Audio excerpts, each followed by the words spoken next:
Chapter 1537, Dead Ancestor God. Chapter 1537, Dead Ancestor God. The moment he said that, the Dragon Phoenix true body had already attacked. Nobody expected that someone would dare to attack beneath the noses of 2 barbarian patriarchs and 3 ancestor gods. This was the Barbarian Palace and the territory of the Barbarian race. Even if the god race had a strong killing intent towards the Dragon Phoenix true body, they would not dare to attack here. Even Long Tsong and the other dragons were stunned and could not react for a moment, let alone the god and barbarian race.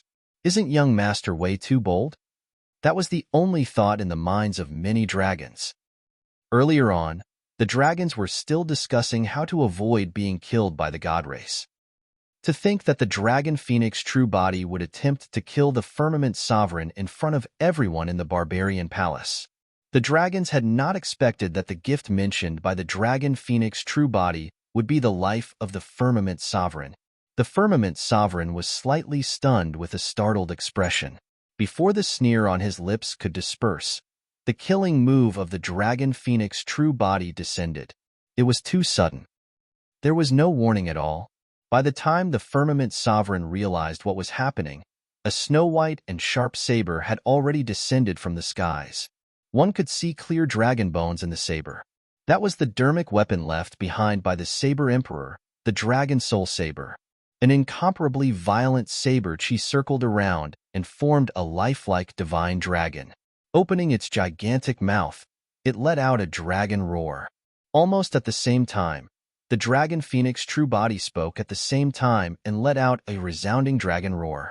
The 2 dragon roars fused perfectly and formed a resonance with extreme lethality. Roar. The dragon roar reverberated through the Barbarian Palace in a deafening manner. The dragon roar sounded in the ears of the Firmament Sovereign. The distance between the 2 of them was way too close. The Firmament Sovereign's ears hurt and his mind almost exploded. 2 blood arrows burst forth from his ears. The 2 god race mighty figures behind the Firmament Sovereign were slightly further away. However, they were even worse against the dragon roar. Poof, poof. As though they were dealt with severe blows, the 2 god race mighty figures spat out a mouthful of blood. Their bodies released blood mists and clear blood scars appeared on their handsome faces. Furthermore, this was the god race. If it was any other living being, they might have died on the spot from that single dragon roar. For example, although the witch race was one of the primordial 9 races, they had weak bloodlines and physiques. The sound of such a terrifying dragon roar could shatter their bodies. However, it was different for the god race. The physiques and bloodlines of the god race were ranked at the top of the primordial 9 races and could fight against the dragon race. Furthermore, the Firmament Sovereign was the strongest monster incarnate of the god race in tens of thousands of years. Splash! Without the need for him to channel it himself, his body would naturally react and his divine blood circulated on its own given the intense simulation. Instantly, it was raised to the tsunami blood realm. The stinging pain in his ears and the roaring in his mind vanished instantly. The Firmament Sovereign's eyes regained clarity. However, even so, he had already lost the initiative. Longimo, how dare you? You have a death wish. The 3 ancestor gods were enraged and hollered, charging towards the Dragon Phoenix true body right away. Audacious. Insolent. The 2 barbarian patriarchs hollered as well and stomped on the ground. With a boom, their gigantic bodies soared into the air and charged towards the Dragon Phoenix true body. The barbarian race had to stop him. The fact that the Dragon Phoenix true body was rude to the barbarian race by attacking in their territory was secondary. If the Firmament Sovereign died in the Barbarian Palace, even if he was killed by the Dragon Phoenix true body, the barbarian race would not be able to escape responsibility and would definitely sow grudges with the god race. That was definitely not what the barbarian race wanted. The barbarian race had massive bodies, and the 2 barbarian patriarchs crossed half the palace in 2 steps, descending above the Dragon Phoenix true body. The hearts of Long Tsong and the others skipped a beat. If the 5 primordial patriarchs were to attack, even the Dragon Phoenix true body who was a half-martial ancestor would die, let alone kill the firmament sovereign. The difference between a half-martial ancestor and a patriarch was a major cultivation realm. At the Dharma characteristic realm, the primordial races or some demons would awaken their innate divine powers. Although this innate divine power was known as a divine power, it was extremely different from the divine powers of the cultivation world. It was more like an innate ability. However, there were many innate abilities that could grow continuously as one's cultivation realm and cultivation advanced. After the primordial races entered the Mahayana realm, their innate divine powers would grow into true divine powers that could fight against the lesser, greater, and even supreme divine powers of the cultivation world. In other words, the dragon phoenix true body that was still at the half-martial ancestor realm could not fight against patriarchs in terms of strength. A mocking look flashed through the firmament sovereign's eyes as he looked at the dragon phoenix true body that was inches away.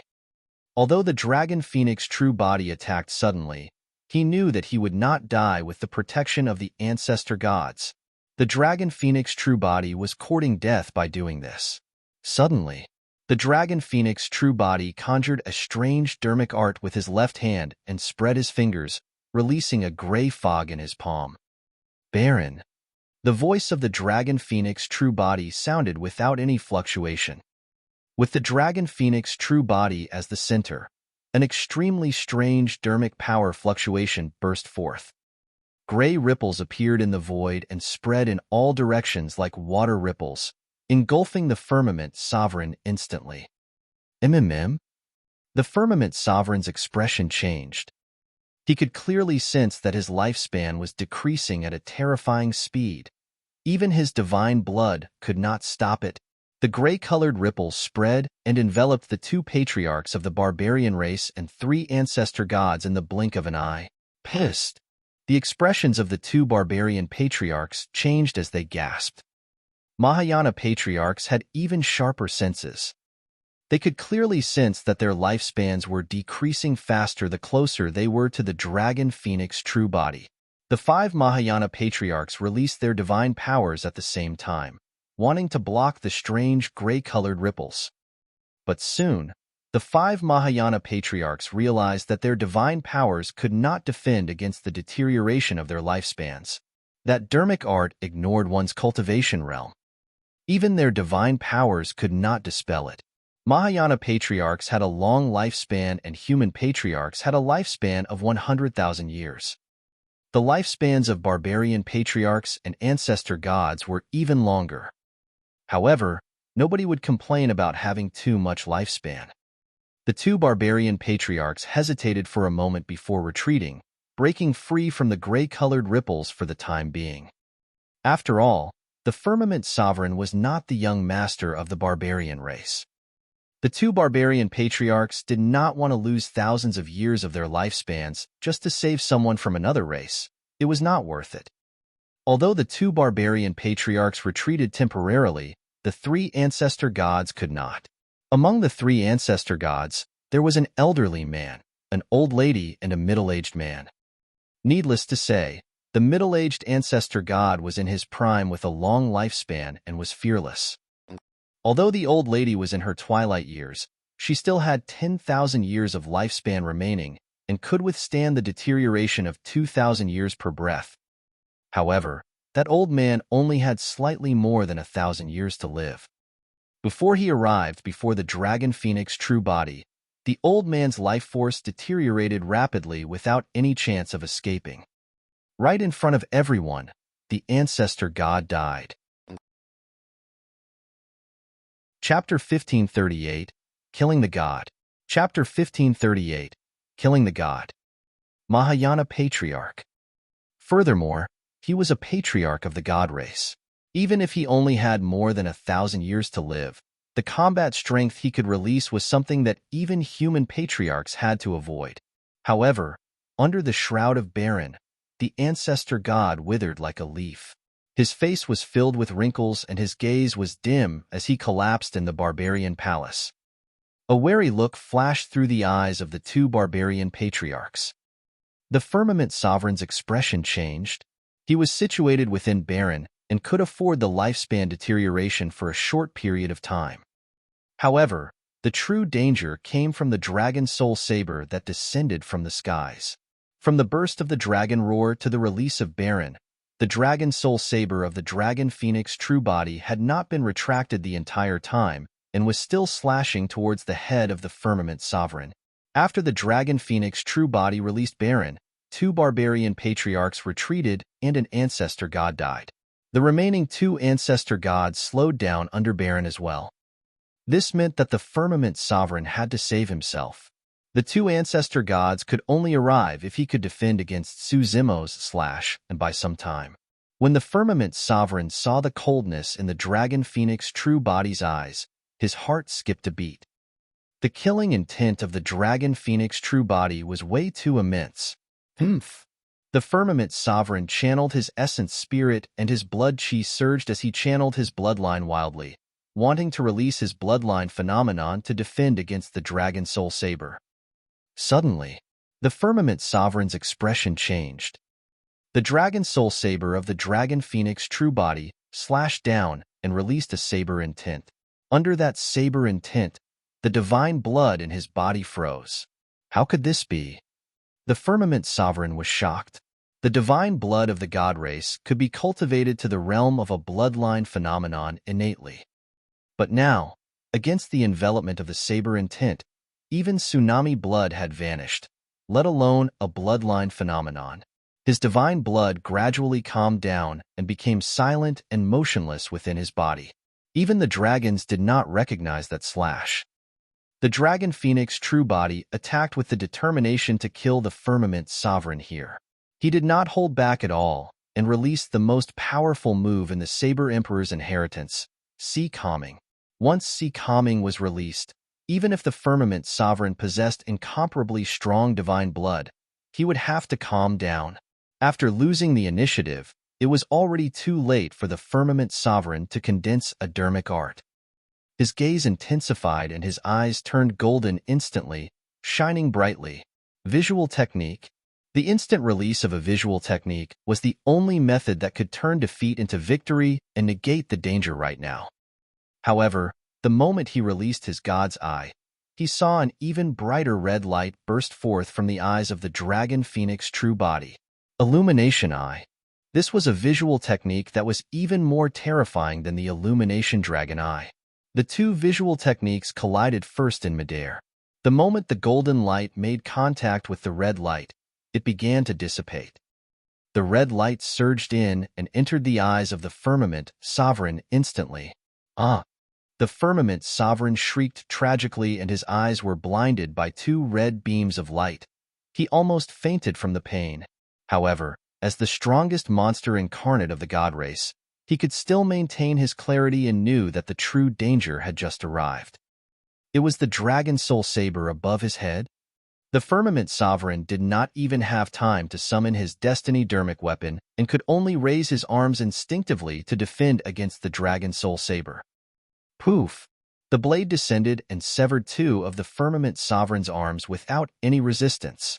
Thereafter, right in front of everyone, the blade entered the top of the firmament sovereign's head and slashed down unhurriedly. It tore through his consciousness and destroyed his essence spirit, splitting him into 2. The 2 halves of the firmament sovereign's body slid down the blade slowly. The blade sliced through the flesh and bones of the firmament sovereign with a jarring sound. The dragon soul saber was way too sharp. That was a dermic weapon left behind by the Saber Emperor and was a true divine weapon that even the body of the firmament sovereign could not defend against. Under the envelopment of Sea Calming saber intent, although the body of the firmament sovereign was split into 2, the blood from the wound and the organs that were exposed were still frozen in his body. Not a single drop of blood splattered. Instantly, the entire barbarian palace fell into a dead silence. The young master of the barbarian race, the 2 barbarian patriarchs, and the dragons were so shocked that they forgot to breathe. The young master of the god race, the renowned firmament sovereign, was slain in the barbarian palace. Furthermore, it was right in front of 5 patriarchs of the primordial races. Moreover, the 5 patriarchs of the primordial races made their moves. They had already attacked at the first moment, but still failed to save the firmament sovereign. More than that, an ancestor god even died first after his lifespan was exhausted. The entire process seemed long, but in fact it occurred within a few breaths. The Firmament Sovereign did not die in futility. In that short period of time, the Dragon Phoenix True Body released many trump cards. First was the Dragon Roar and Sea Calming, followed by Baron and Illumination Eye. Big Trouble. Long Shi and the others were pale, and their hearts skipped a beat. Although the Baron of the Dragon Phoenix True Body was powerful, it was not fatal for patriarchs with sufficient lifespans. Furthermore, the power of Baron was dissipating. A trump card that could threaten patriarchs was already used. The Dragon Phoenix True Body was definitely in danger of dying in the wrath of the remaining two ancestor gods. Furthermore, this was the Barbarian Palace, the territory of the Barbarian race. The Barbarian race must be furious that the Dragon Phoenix True Body killed the Firmament Sovereign. If the Barbarian race attacked the Dragon Phoenix True Body as well, Longimo, how dare you? How dare you kill in the Barbarian Palace? Don't think that the Barbarian race won't dare to suppress you just because you're a taboo Dragon Phoenix. A Barbarian Patriarch shouted with a dark expression. Indeed, the Barbarian Patriarch lashed out right away. Cut the crap with him. The old lady ancestor god said sinisterly, taboos are bloodthirsty. He's already so arrogant before he's fully grown. If he grows into an emperor, our primordial races will probably be massacred by him. Kill. The middle-aged ancestor god hollered, and his blood chi burst forth. A gigantic sword appeared out of nowhere between his hands, and he charged towards the Dragon Phoenix True Body. The old lady ancestor god's spirit consciousness moved, and a walking stick flew out from the ring on her finger. Gripping it, it landed on the ground with a boom and let out a piercing sound. Initially, the two barbarian patriarchs were hesitant. However, the two of them exchanged glances and decided to attack. Boom, boom. Two tall figures swayed and arrived in the hall, exuding a savage aura as though an ancient divine being had descended with a rampant might. Four Ancestor Realm experts descended at the same time and attacked the Dragon Phoenix True Body. In the blink of an eye, the Dragon Phoenix True Body fell into immense danger. After entering the Mahayana to become a true patriarch, one's strength would increase exponentially. Their physiques and bodies would transform qualitatively. This difference was extremely difficult to make up for. Longsong and the others wanted to help the Dragon Phoenix True Body, but they were powerless and could not approach him, let alone fight against the patriarchs. Chapter 1539, Battling the Ancestor Gods. Chapter 1539, Battling the Ancestor Gods. The might of an Ancestor Realm expert was way too strong and arrived like a torrential storm with a suffocating pressure. With the power of Baron earlier on, the Ancestor Gods were wary and did not exude their might. Now that Baron had dispersed, the four Ancestor Realm experts no longer had any reservations and attacked one after another. The two Ancestor Gods carried torrential killing intent and summoned their Dermic treasures right away, slashing towards Suzimo. Dermic treasures were a major cultivation realm above Dermic weapons. This was a qualitative transformation. This transformation was not something that any weapon refinement technique or rare materials could achieve. No matter what Dermic weapon it was, it could only be called a Dermic treasure after the refinement of divine powers. The more divine powers were tempered, the greater the power of the Dermic treasure. A Dermic treasure refined by a single lesser divine power was naturally inferior to a Dermic treasure refined by 10 lesser divine powers. However, the refinement of 10 lesser divine powers could not compare to the refinement of a single greater divine power. However, be it greater or lesser divine powers, Dermic treasures had an absolute advantage against Dermic weapons. The Dragon Phoenix True Body's gaze intensified and his blood chi surged as he roared into the skies. Under the powerful might of the four patriarchs, his figure changed rapidly. Roar! A dragon roar and phoenix cry burst forth.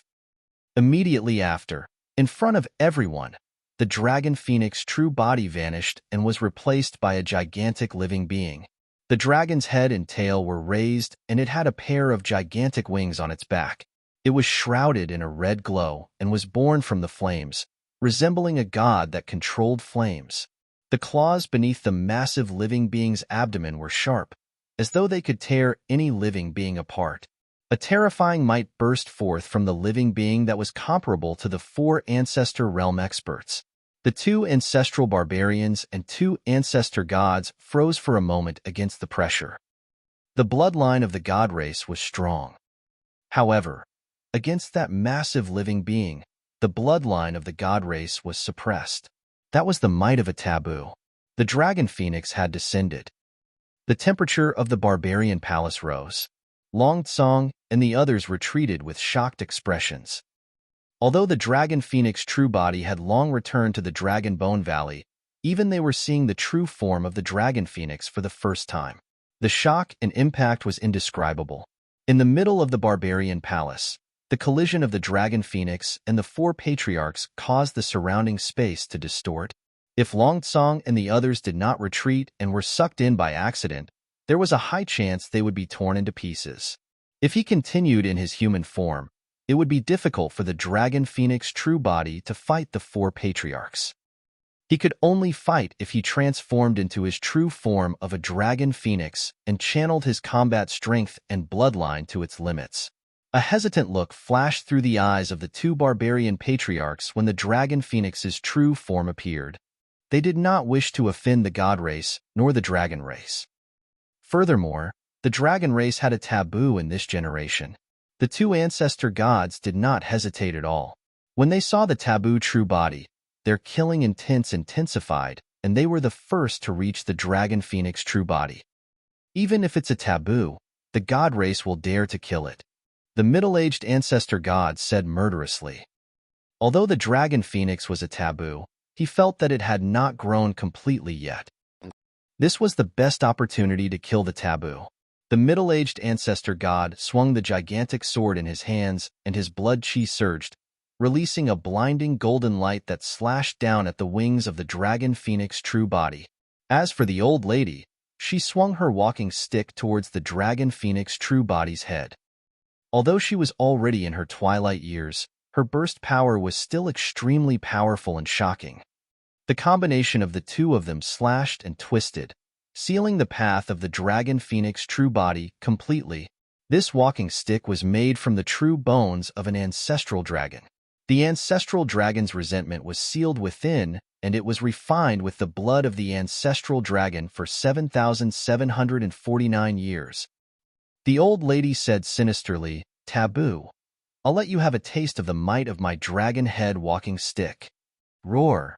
As the divine blood surged in the old lady's walking stick, a gigantic, menacing dragon head appeared and let out a resounding dragon roar. After the head of the divine dragon charged out, its eyes were bloodshot and filled with endless resentment. It had lost its rationality completely and seemed like it wanted to destroy all living beings in the world. Even against the taboo dragon phoenix, there was no fear in the divine dragon's eyes. Clang. Clang! The 5 claws beneath the dragon phoenix true body extended at the same time and grabbed the gigantic sword that was slashing down from midair. "You must have a death wish," the middle-aged ancestor god harumphed coldly. There were claw shadows and a cold glint. Clang! Clang! Clang! Sparks flew as the dragon phoenix claw collided repeatedly against the ancestor god's gigantic sword.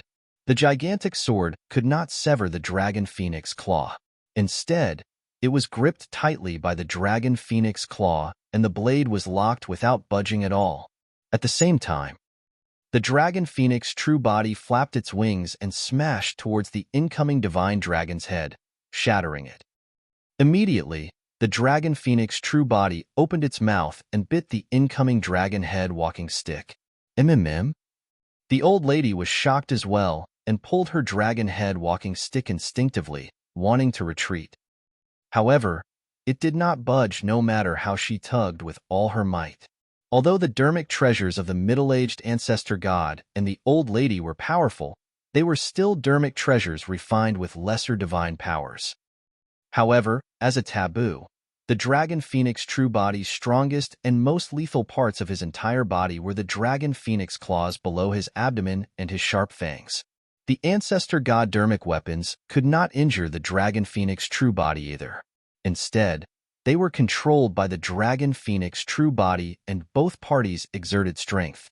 The expressions of the middle-aged Ancestor God and Old Lady changed slightly. Their combined strength could not retrieve their weapons. "Barbarian race, what are you waiting for?" Suddenly, the middle-aged Ancestor God hollered. The two barbarian patriarchs exchanged glances.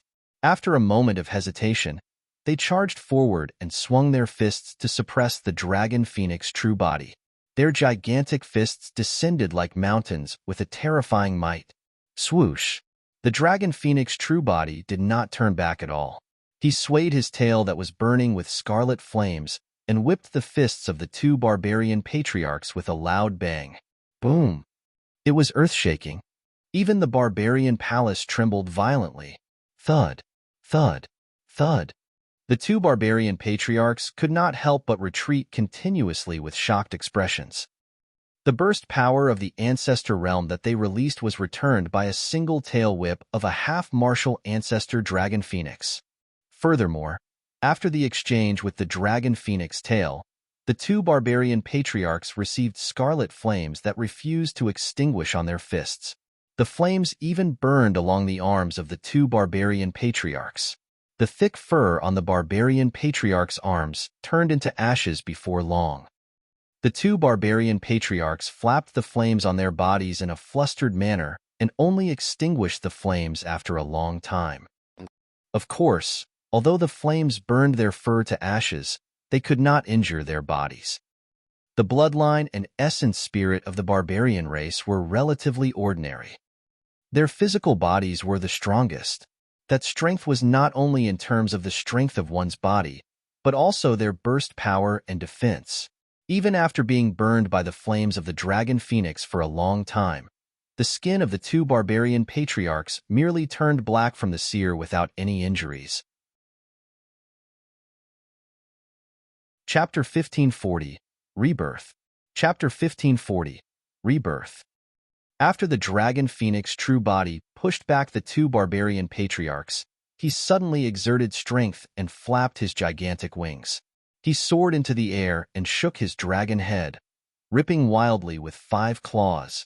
The expressions of the two Ancestor gods changed. Initially, they were in a stalemate with the dragon phoenix true body because of the Ancestor god dermic treasures in their hands. Neither party was willing to relent. Now that the dragon phoenix true body suddenly exerted strength, the two Ancestor gods could not control their bodies and were yanked far away by the dragon phoenix true body, flung into the air. The two Ancestor gods gripped their dermic treasures tightly and were dizzy from the dragon phoenix true body's toss. If they did not let go, the bones in their bodies would shatter. The two Ancestor gods could only let go and abandon their dermic treasures for the time being. The dragon phoenix true body snatched away 2 dermic treasures and threw them casually on the ground. He glared in the direction of the two Ancestor gods and suddenly opened his mouth. Swoosh! An incomparably scorching scarlet flame burst forth from the mouth of the dragon phoenix true body that contained an extremely terrifying power, as though it could burn everything in the world to ashes. It was the divine phoenix flame. That was the innate divine power of a taboo dragon phoenix.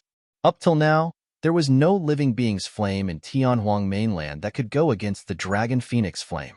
Thin tears appeared in the void everywhere the dragon phoenix flame passed.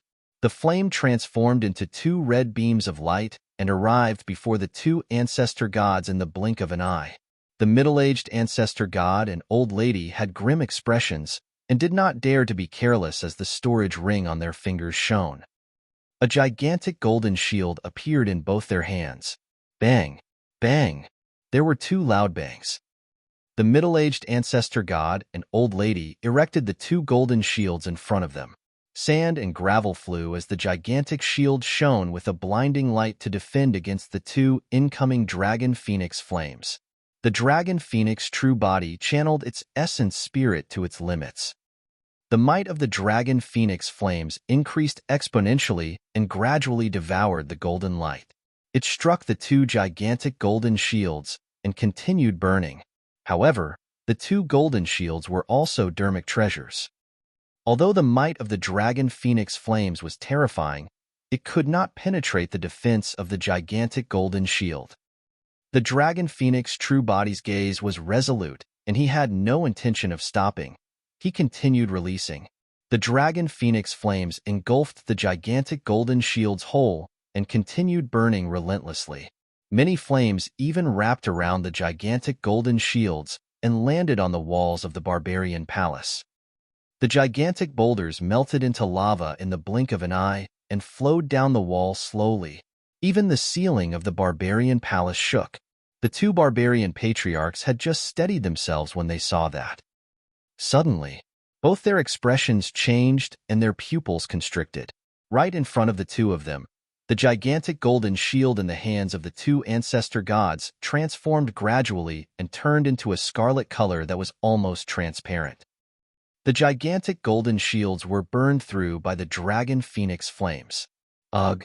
The two ancestor gods behind the gigantic golden shields grunted. The gigantic golden shields were burned to such an extent, and the palms of the two ancestor gods were injured. Unable to hide any longer, they soared into the air. Boom! The dragon phoenix flames intensified and sent the gigantic golden shields flying. Instantly, they devoured the two ancestor gods. If it was a patriarch of the human race, he would most likely die if he was devoured by the dragon phoenix flames. However, the figures of the two ancestor gods were still extremely clear in the scarlet flames. They were filled with a powerful aura and shone brightly. Use our divine blood as a medium and destroy it. The middle-aged ancestor god bit his tongue gently and spat out a stream of golden divine blood. The divine blood contained an extremely tremendous energy that scattered into the dragon phoenix flames. Instantly, the flames were extinguished and smoke billowed. The reaction of the two ancestor gods was fast enough. However, they were still burned badly by the dragon phoenix flames, and many holes appeared on their clothes. Even their bodies were burned. Of course, given the bloodline and immense regeneration capabilities of the ancestor gods, that bit of injury was nothing. The divine blood sizzled when it collided against the dragon phoenix flames. Smoke billowed and mist rose. Be it the dragon phoenix flames or the divine blood, both contained immense energy. The mist created by the collision of the two energies was shocking. Watch out! Right then, the warning of the two barbarian patriarchs sounded. Immediately after, a chilling killing intent descended. The hearts of the middle-aged ancestor god and old lady almost jumped out of their throats. Not good. Both of their expressions changed and they sensed the aura of death. The divine blood collided with the dragon phoenix flames and created a mist of chi that blocked the middle-aged ancestor god and old lady's vision and senses. However, the dragon phoenix true body knew their location accurately. The moment the mist rose, the dragon phoenix true body attacked. The wings flapped and the dragon phoenix true body transformed into a streak of red light. Instantly, he arrived before the two ancestor gods and extended 5 sharp claws to envelop the middle-aged ancestor god. At the same time, the dragon phoenix true body opened his mouth and bit in the direction of the old lady. Poof, poof, poof. The middle-aged ancestor god's path of retreat was sealed by the 5 dragon phoenix claws, and his powerful body was torn into pieces in the blink of an eye. Golden divine blood splattered everywhere. His organs were splattered all over the ground with a torrential blood chi. Snap! The mouth of the dragon phoenix true body snapped the old lady's body into 2 instantly. Bang! The phoenix's tail descended and whipped the 2 halves of the body heavily, turning them into blood mists without any corpse left. Although the old lady was in her twilight years, she was an ancestor god after all. The dragon phoenix true body was afraid that he could not bite the old lady to death with a single bite, and his tail followed up with a fatal attack, whipping the old lady into a blood mist. In the blink of an eye, 2 ancestor gods were dead. One was torn apart by the dragon phoenix true body. The other one was even worse. She was turned into a blood mist without any body remaining. The dragon phoenix true body panted slightly. Apart from the fact that the power of the taboo was strong enough, the more important reason why the two ancestor gods could be killed was because they did not use any divine powers. The two ancestor gods believed that the power of the ancestor realm was enough to kill the dragon phoenix true body. However, the two of them had not expected that the dragon phoenix's power would even surpass them after he transformed into a complete taboo body. The battle seemed to have ended. However, the two barbarian patriarchs had strange expressions as they shook their heads gently. The dragon phoenix true body frowned, and his heart skipped a beat when he recalled something. As expected of a taboo, even at the half-martial ancestor realm, it can fight against patriarchs in terms of strength. Right then, the middle-aged ancestor god's voice sounded with deep resentment. "We were way too careless." The old lady's voice sounded at the same time as she said slowly, "We should have used our divine powers right away to kill him." In the void, the divine blood of the middle-aged ancestor god and old lady coagulated without dispersing. Soon, right in front of everyone, the two divine bloods gathered rapidly and appeared once more in the blink of an eye. The two ancestor gods were perfectly fine without any injuries on their bodies. As long as their essence spirits were not dead, they could use blood rebirth. Those were the means of the Mahayana realm. Chapter 1541, Heavenly God Descent. Chapter 1541, Heavenly God Descent. At the Mahayana realm, it was too difficult to kill someone who had comprehended the divine power of blood rebirth. Even if their physical bodies were destroyed, as long as their essence spirits were still alive and a single drop of blood remained, they could release their divine powers and make use of that single drop of blood to reconstruct their entire bodies. Sure. With a thought of their spirit consciousnesses, the gigantic sword Dermic treasure and the dragon head walking stick turned into two streams of light that returned to their hands. Fellow Taoists of the barbarian race, there's no need to hold back. Summon your divine powers. The middle-aged god race being said coldly. Heavenly God Descent. The middle-aged ancestor god and old lady shouted at the same time. A powerful might descended from the skies and entered the two of them. Instantly, golden lights burst forth from their bodies. That was a lesser divine power that was the easiest for the god race to comprehend. That divine power could allow the god race to obtain an immense increase in their strength in a short period of time using the power of the immemorial heavenly god from an unknown location. In fact, two gigantic heavenly god phantoms appeared behind the two ancestor gods and shone brightly with a tremendous might. Barbarian strength. The two barbarian patriarchs released their divine powers at the same time. When that barbarian divine power was released, streams of aura surged from the two barbarians and scurried on the surface of their bodies like countless little rats. In the blink of an eye, the flesh of the two barbarian patriarchs expanded. This is bad. Long Tsong was secretly alarmed as he slapped his storage bag, wanting to send a message to the Dragon Bone Valley to get patriarchs of the dragon race to come and save them. "You guys want to leave after killing our young master of the god race?" The two god race mighty figures who spat out blood from the shock of the dragon phoenix true body noticed this and lunged towards Long Tsong and the others. Both god race mighty figures hated the dragon phoenix true body to the core. However, they could not win him either and were fuming internally. Now, they finally found an opportunity to vent their frustrations. The two god race mighty figures were naturally paragons of the god race to be able to be qualified to accompany the firmament sovereign for the visit to the barbarian race. They were confident that they could kill the dragons. Long Tsong's expression darkened with killing intent as he said coldly, "How dare the likes of the two of you dream of touching me?" He could not interfere in the battle between the dragon phoenix true body and the four patriarchs. However, he was a five-clawed divine dragon. Apart from the dragon phoenix true body, he had never feared anyone of the same cultivation realm. When he entered the barbarian palace, the two god race mighty figures even berated him. At that time, Long Tsong's killing intent was triggered. However, he had reservations and did not dare to attack the two god race mighty figures right in front of the 5 Ancestor realm experts in the Barbarian palace. But now, the Dragon Phoenix true body had already attacked and killed the Firmament Sovereign as well as one of the Ancestor gods. Long Tsong no longer had any reservations. At the most, he would think about the consequences after killing to his heart's content. Kill? Long Tsong's gaze intensified as he strode towards the two god race mighty figures. Bang, bang, bang. He fought against the two god race beings in melee combat, and their aura, flesh and bones collided repeatedly with dull thuds. Instantly, the bloodlines of Long Tsong and the two god race beings were raised to the tsunami blood realm. However, the moment they exchanged blows, the two god race mighty figures shuddered and their eyes were filled with shock. Although the two of them were paragons of the god races and joined forces, they were still suppressed by Long Tsong.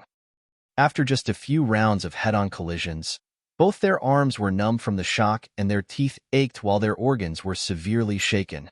This was an absolute suppression in terms of strength. What was even more shocking was that Long Tsong had yet to transform into his true form as a dragon. If Long Tsong were to transform into his true form, his combat strength would increase by at least 30%. Bloodline phenomenon. The two god race beings did not hesitate and released their bloodline phenomenons right away. Two ancient and mysterious pyramids appeared beneath the two of them with millions of living beings prostrating around them in pious prayers. An endless stream of power surged into the two god race mighty figures. The auras of the two god race mighty figures were rising rapidly. Roar! Suddenly, Long Tsong reared his head and howled into the skies, letting out a resounding dragon roar. Immediately after, his blood chi surged and gushed. In the blink of an eye, a menacing and massive divine dragon was formed behind him. The divine dragon was covered in green scales and had a sharp gaze. It had 2 horns on its head and 5 claws beneath its abdomen that shone with a cold glint. A tremendous might of the dragon race descended. 5-clawed divine dragon. The two god race mighty figures could not help but exclaim with widened eyes when they saw the divine dragon phantom. A 5-clawed divine dragon was the most noble and powerful bloodline of the dragon race. The two of them had not expected that this follower of the dragon phoenix true body would actually be a 5-clawed divine dragon. After the 5-clawed divine dragon appeared, the millions of living beings that were kneeling around the pyramid raised their heads with horrified expressions. Even the gods on the pyramids could not protect them. Boom! The divine dragon phantom soared into the air and smashed towards the 2 pyramids with a loud bang. Crack! Crack! Crack! Cracks appeared on the 2 pyramids and countless gravel rolled down. The pyramids collapsed. The 2 god race mighty figures shuddered as though they were struck by lightning. Right then, another dragon roar sounded. The terrifying 5-clawed divine dragon charged towards them. It's just a bloodline phenomenon. How much power do you have left? A god race mighty figure hollered and swung the sword in his hands, wanting to shatter the divine dragon phantom. In his opinion, although the divine dragon phantom destroyed their pyramids, it had lost most of its power and was left with almost nothing. Clang! When his gigantic sword struck the divine dragon, it slid down the gigantic dragon scales and sparks flew. It did not manage to cut in. The god race being's eyes widened, and he suddenly felt chills run down his spine as he was horrified internally. Something's not right. This isn't a bloodline phenomenon. No matter how realistic a bloodline phenomenon was, it was formed from blood chi. When the god race being slashed down, he struck actual dragon scales and flesh. Not good. The god race being yelled. It's his true form, the true form of a 5-clawed divine dragon. Although he realized it, it was too late. While Long Tsong released his bloodline phenomenon, he transformed into his true form of a 5-clawed divine dragon and charged forward at the same time without giving the 2 god race mighty figures a chance to struggle. Long Tsong opened his gigantic dragon mouth and bit a god race mighty figure. There was a swoosh. Long Tsong's mouth closed. The god race mighty figure vanished and was crushed into a meat sludge by Long Tsong. Golden divine blood flowed slowly through the gaps in Long Tsong's teeth. Boom! Long Tsong waved his dragon tail. Before the other god race mighty figure could react, a huge shadow enveloped him and whipped his body into a blood mist without a corpse left. God race mighty figures did not have capabilities such as blood rebirth. The mighty figure's body and essence spirit were destroyed by the divine dragon's tail whip and he died. When Long Tsong released his might, 2 god race mighty figures died. Chapter 1542, Reverse Scale Dissipation. Chapter 1542, Reverse Scale Dissipation. Although Long Tsong killed the 2 god race mighty figures, it did not affect the current situation at all. Even though he had transformed into his true form as a 5-clawed divine dragon, he was not qualified to interfere in the battle between the Ancestor realm. The 2 barbarian patriarchs and 2 ancestor gods released their divine powers one after another. However, the dragon phoenix true body still had a calm expression without any fear. It was indeed difficult for one to die after advancing to the Mahayana realm and comprehending blood rebirth. However, difficult to die did not mean impossible to die. Otherwise, the human race would not have lost so many patriarchs over the years. Even for Mahayana patriarchs, damage to their essence spirits were absolutely fatal. Once the essence spirit was destroyed and one's soul was dispersed, even if their bodies were intact, it would mean death and dissipation of their consciousness. There was another way. If a Mahayana patriarch had every single fiber of life in his flesh destroyed without even a single drop of blood remaining, even if his essence spirit was intact, he would not be able to reconstruct his body. The combat strength of Mahayana patriarchs who lost their bodies was reduced, and it was much easier to kill them later on. The dragon phoenix true body had a cold expression. The blood rebirth of Mahayana patriarchs could not scare him. He possessed a secret skill that could kill essence spirits directly. The reverse scale. The glabella of the dragon phoenix true body shone when he saw the 2 barbarian patriarchs and 2 ancestor gods charge forward. His massive spirit consciousness compressed continuously and a shuddering spirit consciousness fluctuation spread. A palm-sized scarlet scale slowly floated out from the glabella of the dragon true body. It was in the shape of a crescent and looked ordinary. However, the appearance of the dragon scale caused the entire world to tremble. It was as though space had frozen. The reverse scale had descended. The dragon phoenix true body believed that even if the 4 patriarchs of the primordial races were not killed by the reverse scale, their essence spirits would be severely injured. At that time, he would be able to gain an absolute advantage and crush them. The expressions of the 2 barbarian patriarchs changed. However, there was no fear on the faces of the 2 barbarian patriarchs. Instead, there was a look of incredulity. Impossible. The 2 barbarian patriarchs were alarmed. The young master of the barbarian race looked at everything with widened eyes and disbelief as well. After the reverse scale appeared, beyond the dragon phoenix true body's expectations, although the 4 patriarchs of the primordial races paused, they did not condense their essence spirit secret skills to defend. The 2 ancestor gods frowned slightly with bewildered expressions. MMM? The dragon phoenix true body's heart skipped a beat as he narrowed his eyes. Right in front of him, the reverse scale that had just been formed dissipated rapidly and vanished in the blink of an eye. Haha! The middle-aged ancestor god heaved a sigh of relief and burst into laughter. Longimo, you're truly foolish. You're only asking to be humiliated by releasing an essence spirit secret skill in the territory of the barbarian race. Every single one of the primordial 9 races specialized in different strengths and domains. Every single primordial race had a different weakness. For example, the witch race had the weakest physique and bloodline among the primordial 9 races and were not much different from ordinary humans.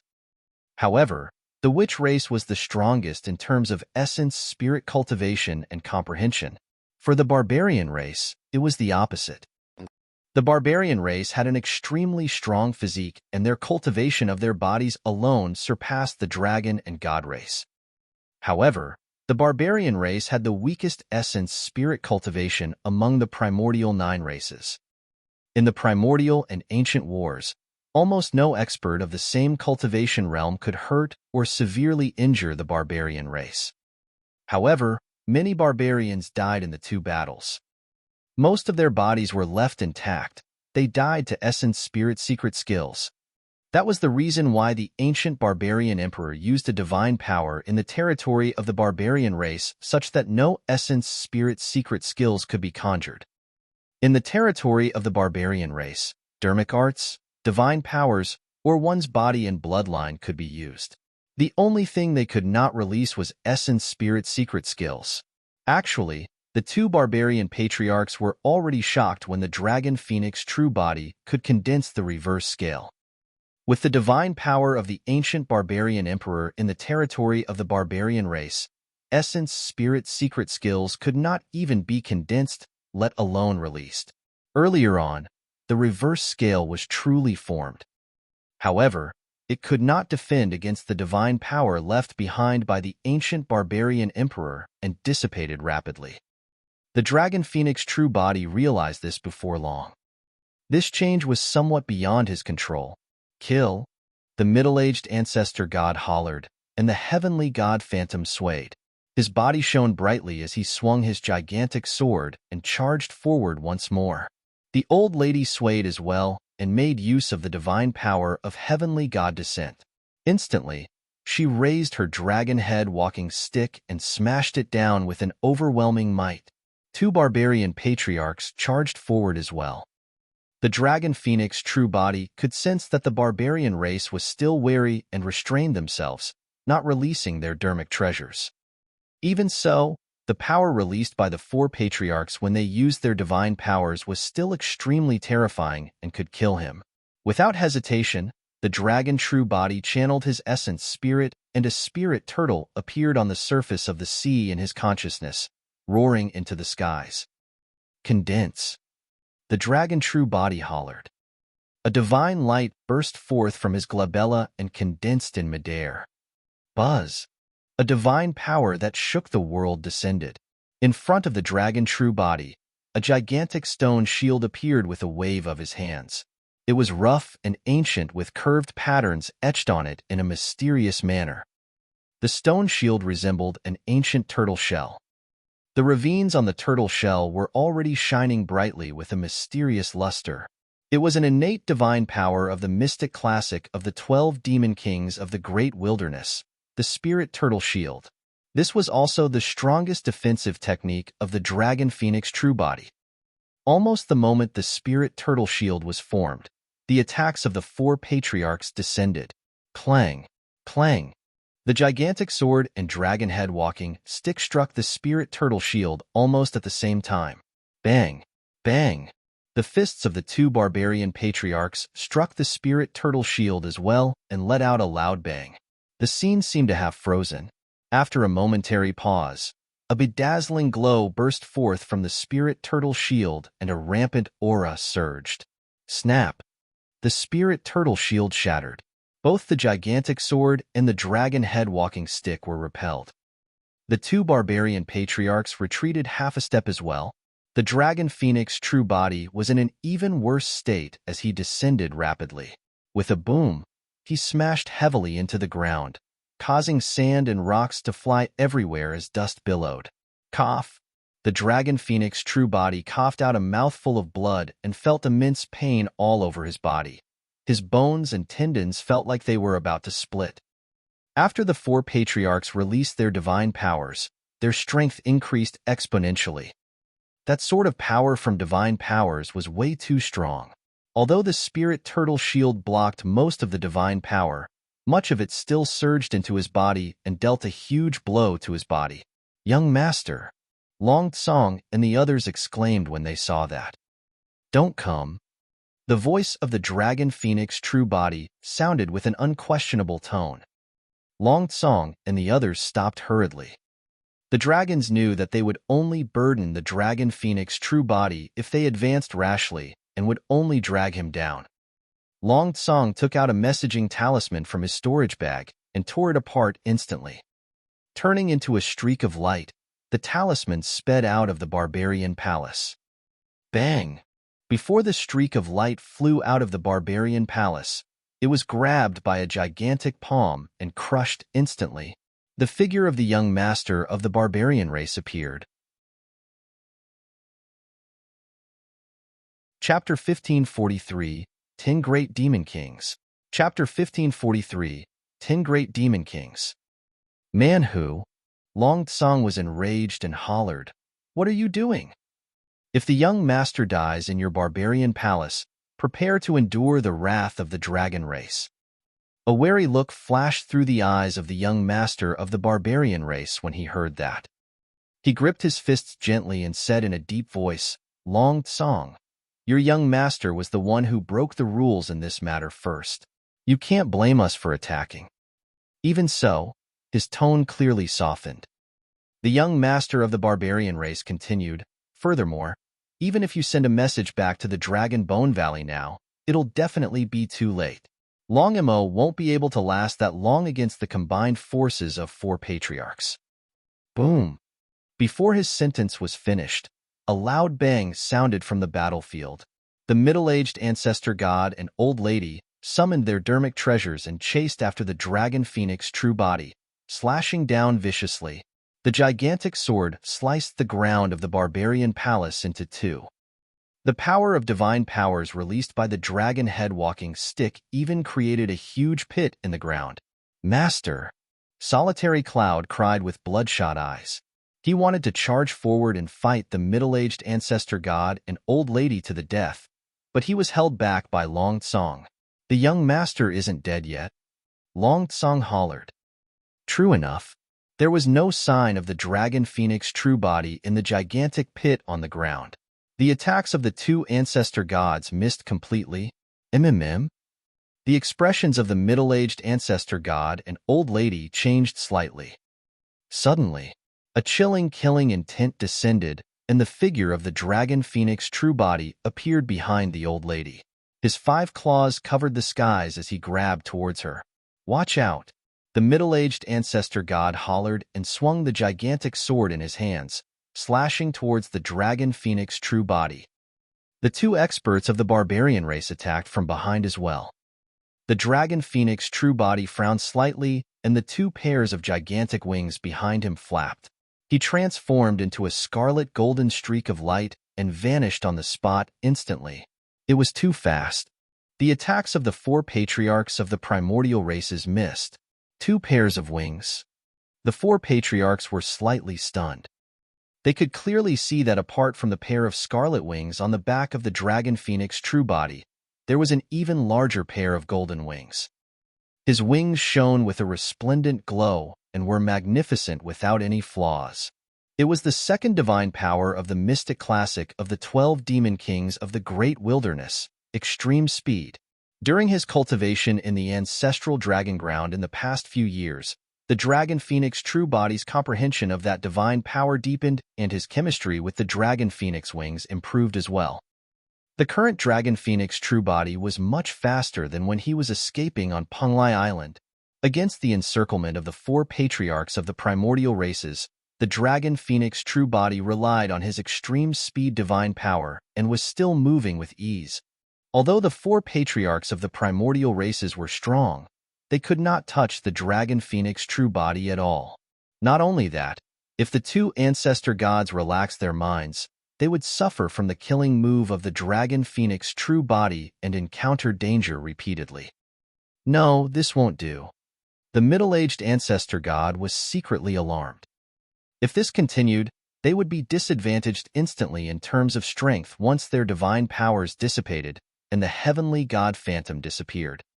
At that time, the 4 of them would definitely not be able to defend against the killing power of the dragon phoenix. "We have to force him to fight us head-on."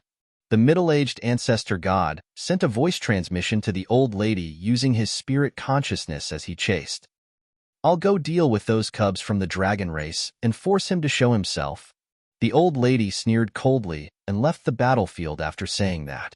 She leaned on her dragon head walking stick and lunged towards Long Tsong and the others with a murderous intent. The dragons were shocked. They could not defend against the power of the Ancestor God at all. Even as a 5-clawed divine dragon, Long Tsong was as insignificant as an ant against the power of an Ancestor God. Boom! Boom! Suddenly, a gigantic, thick stone pillar descended from the void. The stone pillar was grayish-white, and there was a 5-clawed divine dragon climbing on it. It exuded an ancient aura and possessed a rampant might that could suppress the 10,000 races. It was another innate divine power of the dragon phoenix true body, the ancestral dragon divine pillar. The ancestral dragon divine pillar descended from the skies and was thousands of feet long. It created a huge hole in the roof of the barbarian palace and smashed down towards the old lady. Good timing. The old lady's expression was unchanged as she channeled her blood chi and swung her dragon head walking stick, striking viciously at the ancestral dragon divine pillar. Boom! There was a deafening bang. A series of cracks appeared on the ancestral dragon divine pillar, and it shattered into nothingness in the blink of an eye. The middle-aged Ancestor God charged over as well and swung the gigantic sword in his hands. He ignored the dragon phoenix true body and charged towards Long Tsong and the others. He knew very well that even if he attacked the dragon phoenix true body, it would be useless. Before his gigantic sword descended, the dragon phoenix true body would make use of his extreme speed divine power to leave first. What he wanted to do was to force the dragon phoenix true body to attack them and fight them head-on. The two barbarian patriarchs frowned slightly. As Mahayana patriarchs, they were already bullying the young by attacking a half-martial ancestor. Now that they even used such despicable methods, the two barbarian patriarchs were disgusted. The barbarian race had always been open and aboveboard in their actions. When they saw that, the two barbarian patriarchs hesitated for a moment and did not charge forward. The dragon phoenix true body appeared and shielded Long Tsong and the others. He glared at the middle-aged Ancestor God and old lady with a cold expression. "Young master, leave this place and don't worry about us." Long Tsong realized that the patriarchs of the primordial races could not injure the dragon phoenix true body at all. That was the reason why they were now the targets of the attacks. "That's right. Leave first." Long Shi urged as well. "Nobody will be able to leave today," the old lady said sinisterly. "Leave?" The dragon phoenix true body had a burning gaze and said slowly with a murderous aura, "Since I chose to attack, I had no intention of leaving. Furthermore, you guys won't be able to leave today either." The two ancestor gods wanted to kill the dragon phoenix true body. However, neither of them realized that the dragon phoenix true body wanted to kill them as well. The blood chi of the dragon phoenix true body surged and the sound of a tsunami echoed. His aura rose continuously without any signs of stopping. Scarlet demonic chi rumbled around the dragon phoenix true body. Within the blazing flames, ancient demon kings with shuddering gazes were swiftly formed one after another. Wild bovine demon king, stone bear demon king, anaconda demon king, sanguine ape demon king, divine steed demon king, hell tiger demon king, wind leopard demon king, desolate ocean dragon king, sea calming turtle. After the 9 demon kings, a 10th demon king appeared, the golden rock. The 10 demon kings were born from the flames and descended one after another.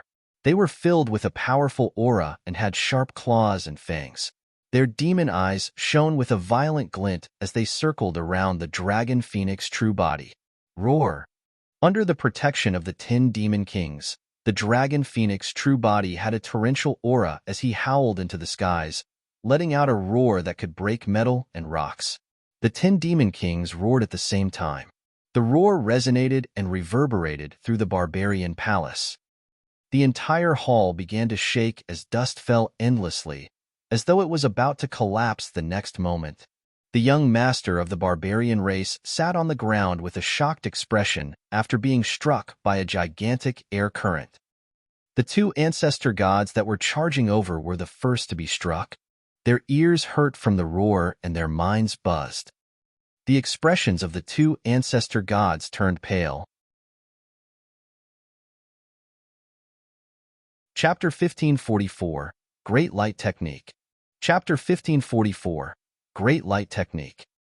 Is that a bloodline phenomenon? The pupils of the two ancestor gods constricted. What bloodline phenomenon could produce such a scene? The aura released by the 10 demon kings was practically about to sweep through the 9 heavens and 10 earths. The heavenly god phantoms behind the two ancestor gods turned blurry against the auras of the 10 demon kings and began to sway as though they were about to disperse. After comprehending the divine power of the second ball of light in the dragon phoenix true body's consciousness, the power of the bloodline phenomenon increased exponentially with the addition of another demon king. The old lady's heart skipped a beat as though she recalled something.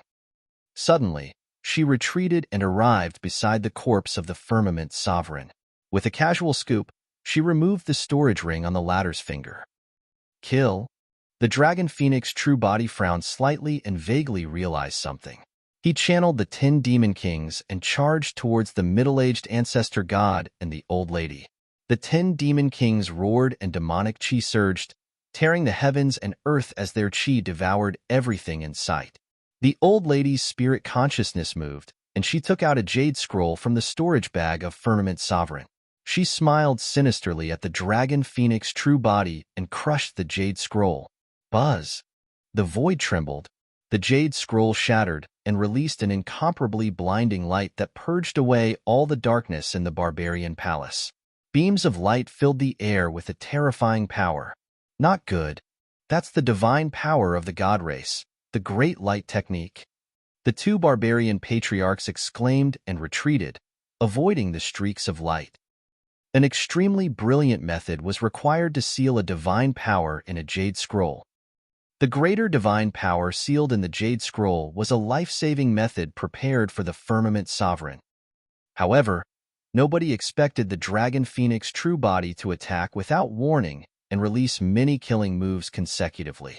In 2 to 3 breaths, he killed the firmament sovereign. He did not even have the chance to take out the jade scroll. By sealing the divine power in the jade scroll, a lot of its power would definitely be lost. Even so, it was a greater divine power that was sealed in the jade scroll after all. It was bright and pervasive, filling the entire place. Even if Su Zimo released his extreme speed divine power, he had nowhere to hide. Every single ray of light released by the great light technique was as thin as a hair and was difficult to identify with the naked eye. However, they possessed an extremely terrifying power. The 10 demon kings were enveloped by the great light technique and revealed pained expressions. Their flesh was pierced and fresh blood dripped.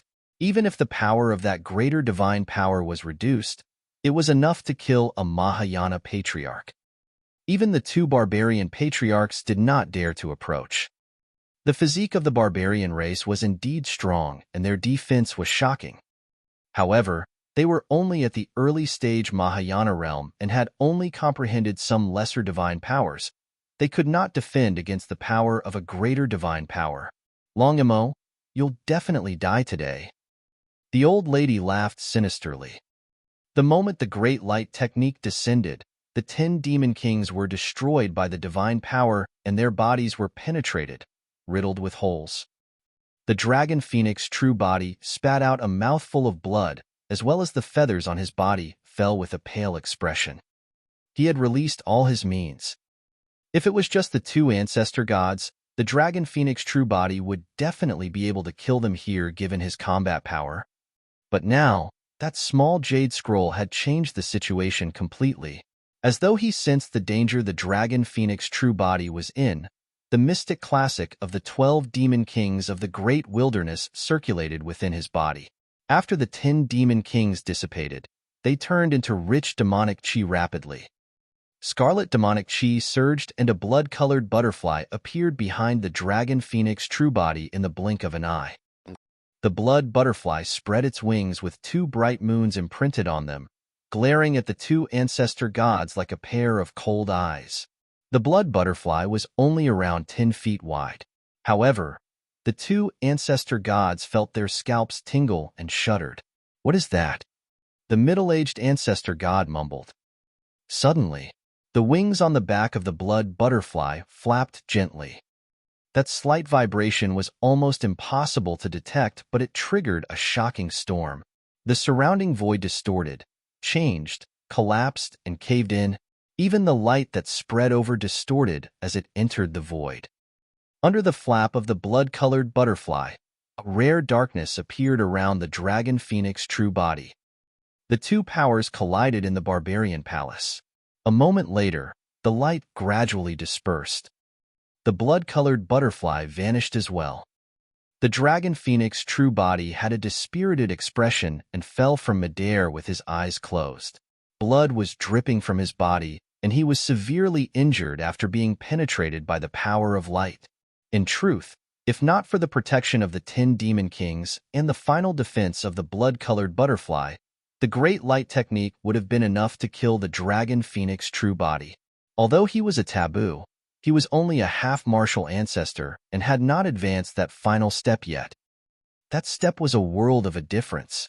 The power of a greater divine power was completely beyond what he could endure.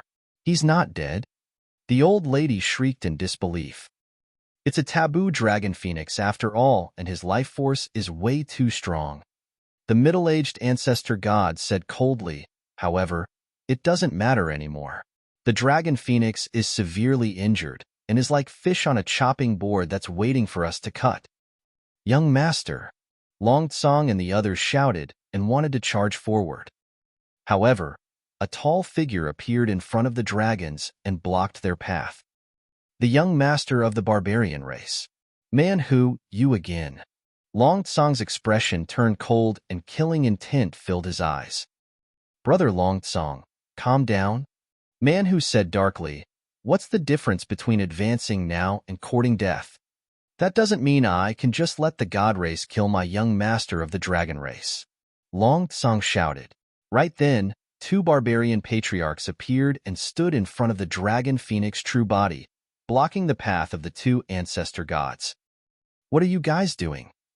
The middle-aged ancestor god's expression changed slightly as he questioned loudly.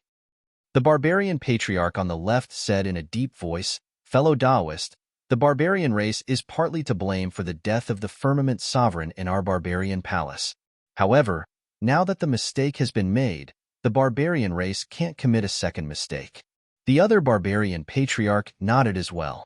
"If we allow you guys to kill the taboo dragon phoenix here, how will the barbarian race account to the dragon race?" "Why? You barbarians want to protect him?" The old lady shrieked. "Don't forget, he was the one who killed our young master first. A life for a life. It's only right, there's nothing you can't explain. This matter is extremely important, and the two of us can't make the decision."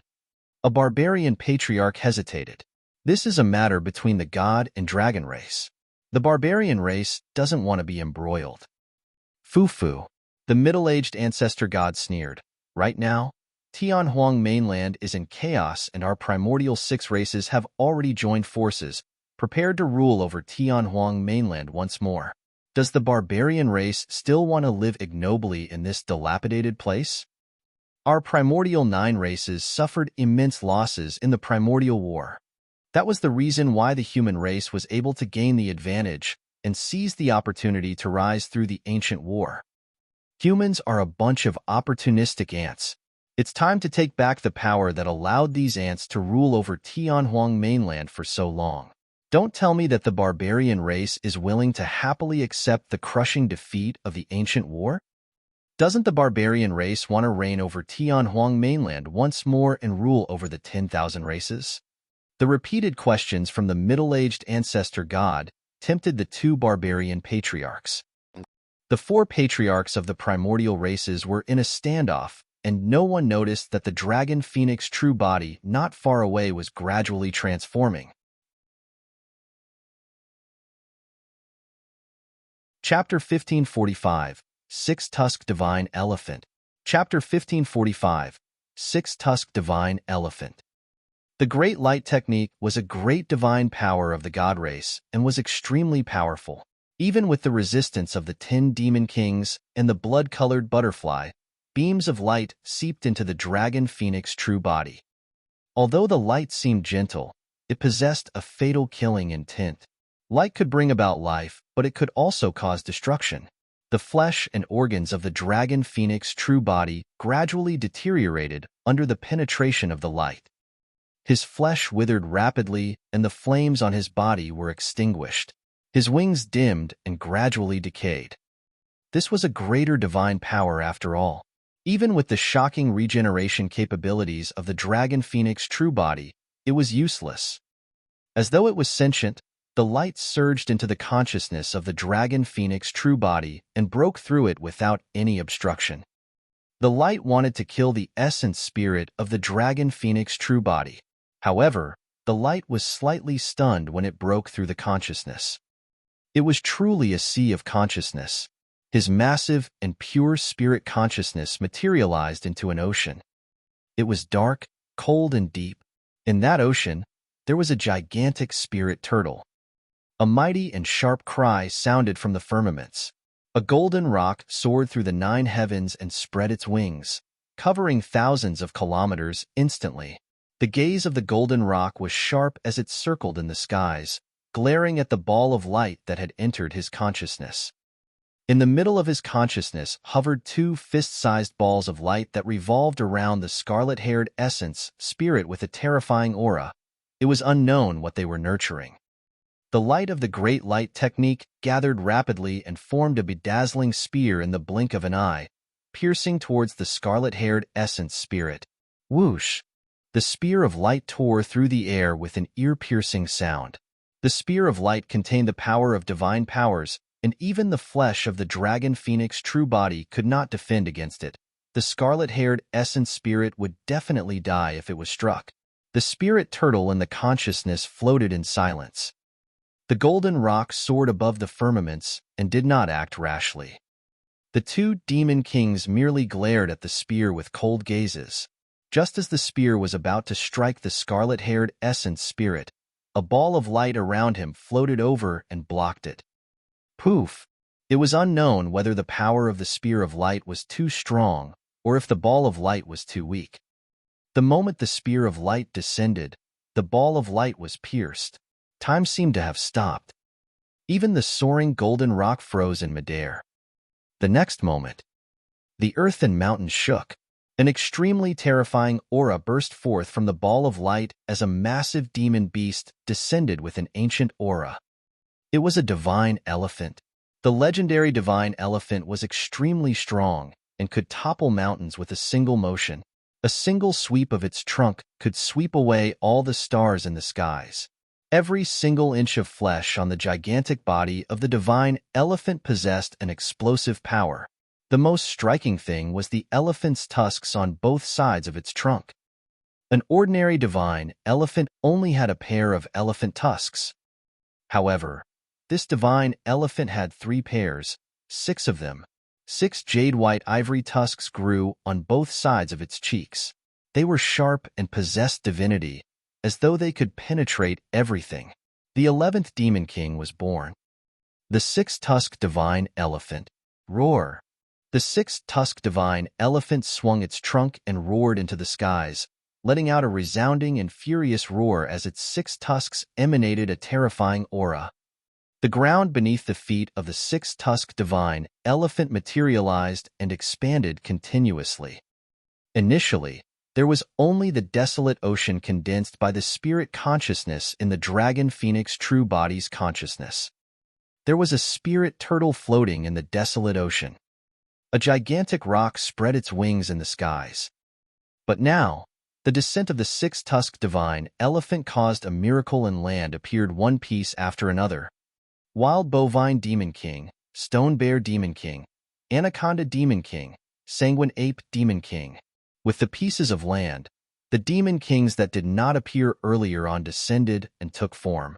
11 demon kings roared in the consciousness of the dragon phoenix true body with a terrifying might and torrential demonic chi. The moment the spear of light pierced the ball of light and the six-tusked divine elephant descended, it was shattered by the divine elephant's trunk and dissipated into the world. The scarlet-haired essence spirit woke up and met the gaze of the six-tusked divine elephant. The moment their gazes met, the mind of the dragon phoenix true body rumbled and a mysterious divine power comprehension surged into his mind. There were 4 divine powers at the end of the mystic classic of the 12 demon kings of the great wilderness. A third divine power had appeared. Among the 4 divine powers, the first 2 focused on assisting and protecting one's life. For example, the spirit turtle shield possessed an absolutely terrifying defense. At the half-martial ancestor realm, the dragon phoenix true body even blocked the attacks of 4 patriarchs with the spirit turtle shield. The extreme speed divine power of the golden rock was absolute speed. With the extreme speed divine power, the dragon phoenix true body could move freely without a trace against the combined forces of 4 patriarchs of the primordial races. However, the killing power of the 2 divine powers were not strong and did not have any offensive capabilities. The third divine power awakened by the dragon phoenix true body was absolute power. The six-tusked divine elephant was the god of the land in the vast wilderness. On land, even the desolate ocean dragon king had to retreat. No living being could match it in terms of strength. The six-tusked divine elephant could sweep through everything on land. The third divine power, the six-tusked divine strength. Once that divine power was awakened, one's power would increase exponentially. If one could cultivate 2 elephant tusks, his strength would double. The increase in strength was not purely due to physique. It was the power of bloodline, essence spirit, dermic powers, and even divine powers. All his strength would double. If one could cultivate 4 divine elephant tusks, his strength would increase by 4 times. At its peak, one's strength could reach a maximum of 6 times. This was a divine power technique that could truly break through the shackles of a cultivation realm. After comprehending the six-tusked divine strength, a terrifying aura burst forth from the dragon phoenix true body instantly. An incomparably strong divine power descended and surged into the dragon phoenix true body, engulfing his organs, bones, and bloodline. Almost in the blink of an eye, the power of light that remained in the dragon phoenix true body was purged. Under the impact of the divine power, the life force of the dragon phoenix true body recovered at a visible speed. His shriveled flesh expanded rapidly and was filled with vitality. His already dim wings shone with a scarlet glow as well. Before long, the dragon phoenix flame burned once more. Under the refinement of the divine power, the dragon phoenix true body's body, bloodline, and even essence spirit transformed once more and became even stronger. The aura of the dragon phoenix true body rose rapidly. Actually, under normal circumstances, the dragon phoenix true body could only comprehend a third divine power after entering the Mahayana realm. However, due to the impact of a greater divine power such as the great light technique in the consciousness of the dragon phoenix true body, the ball of light was shattered in advance and the third divine power descended. Comprehending that divine power brought about even greater changes. The dragon phoenix true body could truly sense the Mahayana realm. He had already touched the barrier of the Mahayana realm. As long as the dragon phoenix true body wanted to, he could make use of the divine power to break through the barrier before him. However, the dragon phoenix true body remained rational and did not do that. This was the Barbarian palace. There were 2 ancestor gods opposite him. It was inevitable that something would happen if he chose to break through here. Chapter 1546, Complete Suppression. Chapter 1546, Complete Suppression. The expressions of the 2 barbarian patriarchs changed when they sensed the aura fluctuation behind them. What happened? The 2 barbarian patriarchs turned over instinctively. Before they could figure out what was going on, they felt a scorching aura surge towards them as a gigantic figure swayed. The next moment, the massive bodies of the 2 barbarian patriarchs were lifted uncontrollably. Long Tsang's group and the rest of the barbarian race raised their heads instinctively and looked at everything with agape mouths. In the void, a dragon phoenix blazing with scarlet flames flapped his wings and hovered in midair. Each of his claws grabbed a barbarian patriarch, and his aura was torrential. Those were patriarchs of the primordial races. However, against the claws of the dragon phoenix true body, they were lifted like two chickens. The dragon phoenix claws were right above the heads of the two barbarian patriarchs. The two barbarian patriarchs were enraged and wanted to break free. However, the moment they moved, they felt a sharp pain on their scalps, as though warm liquid was flowing down their cheeks. They were bleeding. The barbarian race had the strongest physique. Even the dermic treasures of the god race might not be able to hurt the two barbarian patriarchs if they released their barbarian strength. But now, the heads of the two barbarian patriarchs were pierced by the dragon phoenix claws. The two barbarian patriarchs had pale faces and shocked expressions, not daring to move.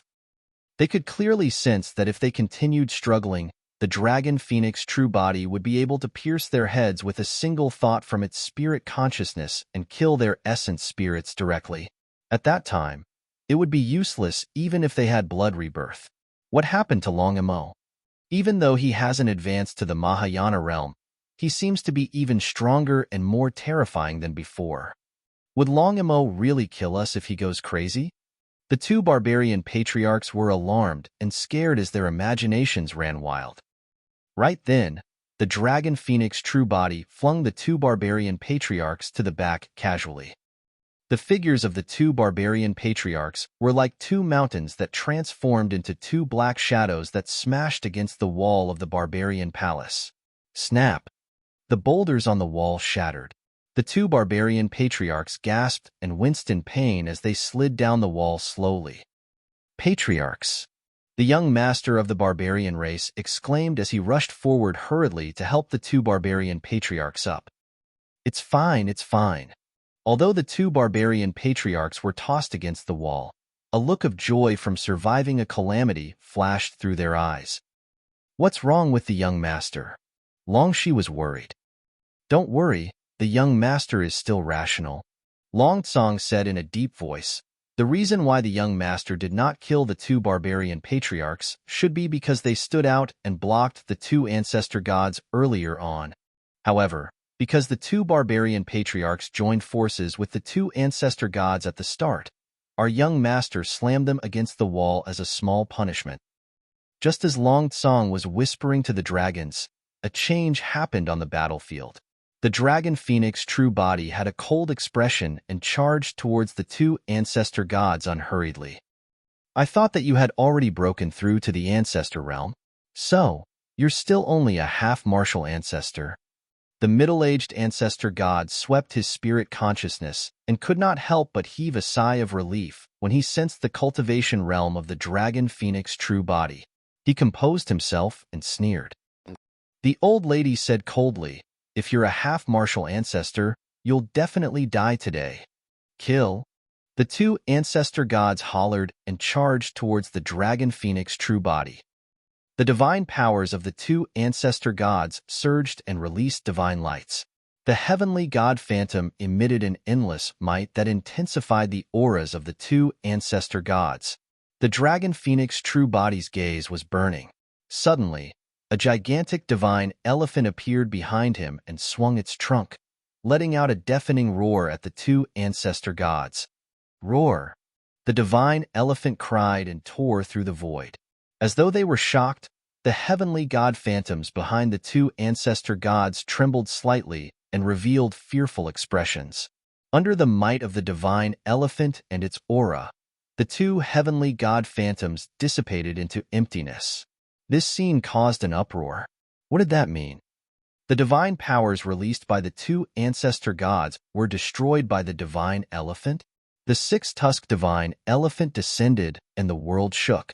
Of course, there were only two elephant tusks on the six-tusked divine elephant's cheeks.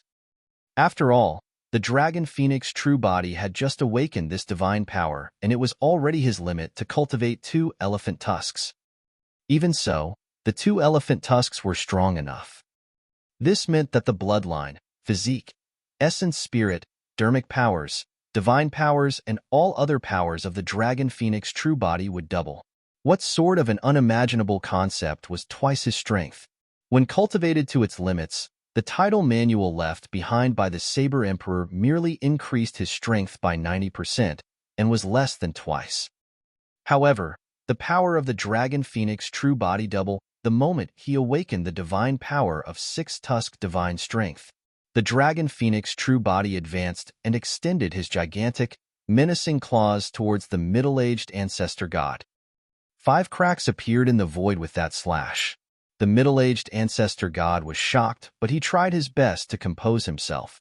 With a deep roar, he channeled his blood chi and swung the gigantic sword in his hands towards the dragon phoenix claw. Clang! The gigantic sword struck the dragon phoenix claw, and the sound of metal clashing echoed with sparks. Immediately after, his eyes widened. He felt a torrential force crush down along the dragon phoenix claw. His dermic treasure was like a toy against the dragon phoenix claw. In the face of that power, he was as insignificant as an ant. Shing!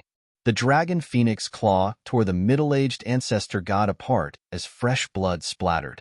His limbs were broken and his organs were splattered all over the ground with a torrential blood stench. Beside the dragon phoenix true body, the old lady swung her dragon head walking stick.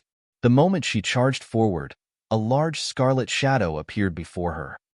Poof! The old lady's body was whipped into a blood mist by the casual sway of the dragon phoenix true body's tail. Complete suppression. Both ancestor gods reacted extremely quickly and escaped with their essence spirits right away. Before long, the middle-aged ancestor god used blood rebirth to reconstruct a new body and recovered with a pale expression. Blood rebirth was not omnipotent.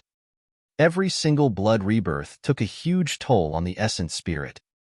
Given the power of his essence spirit, the middle-aged ancestor god could only release 3 blood rebirths at most.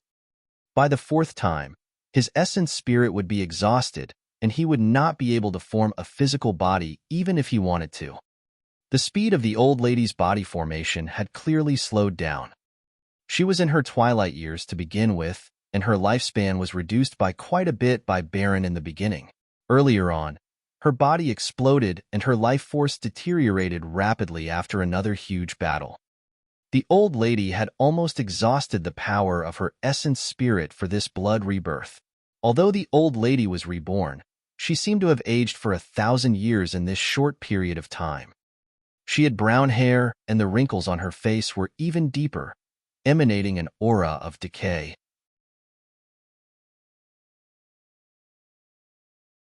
Chapter 1547, Total Annihilation.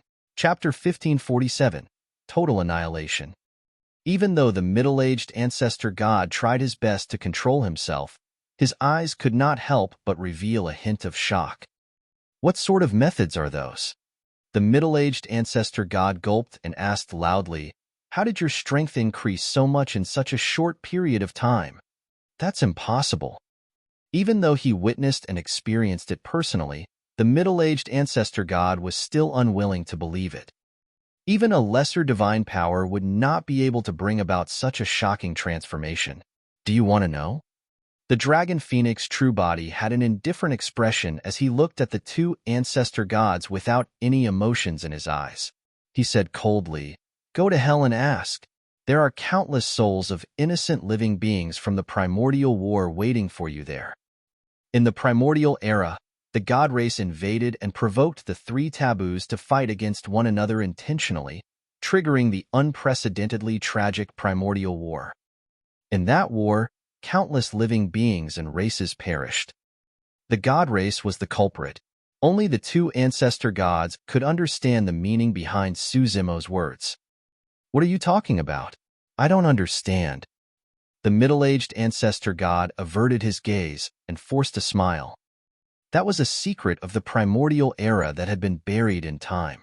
Even within the god race, only patriarchs were qualified to know about it, let alone the other races.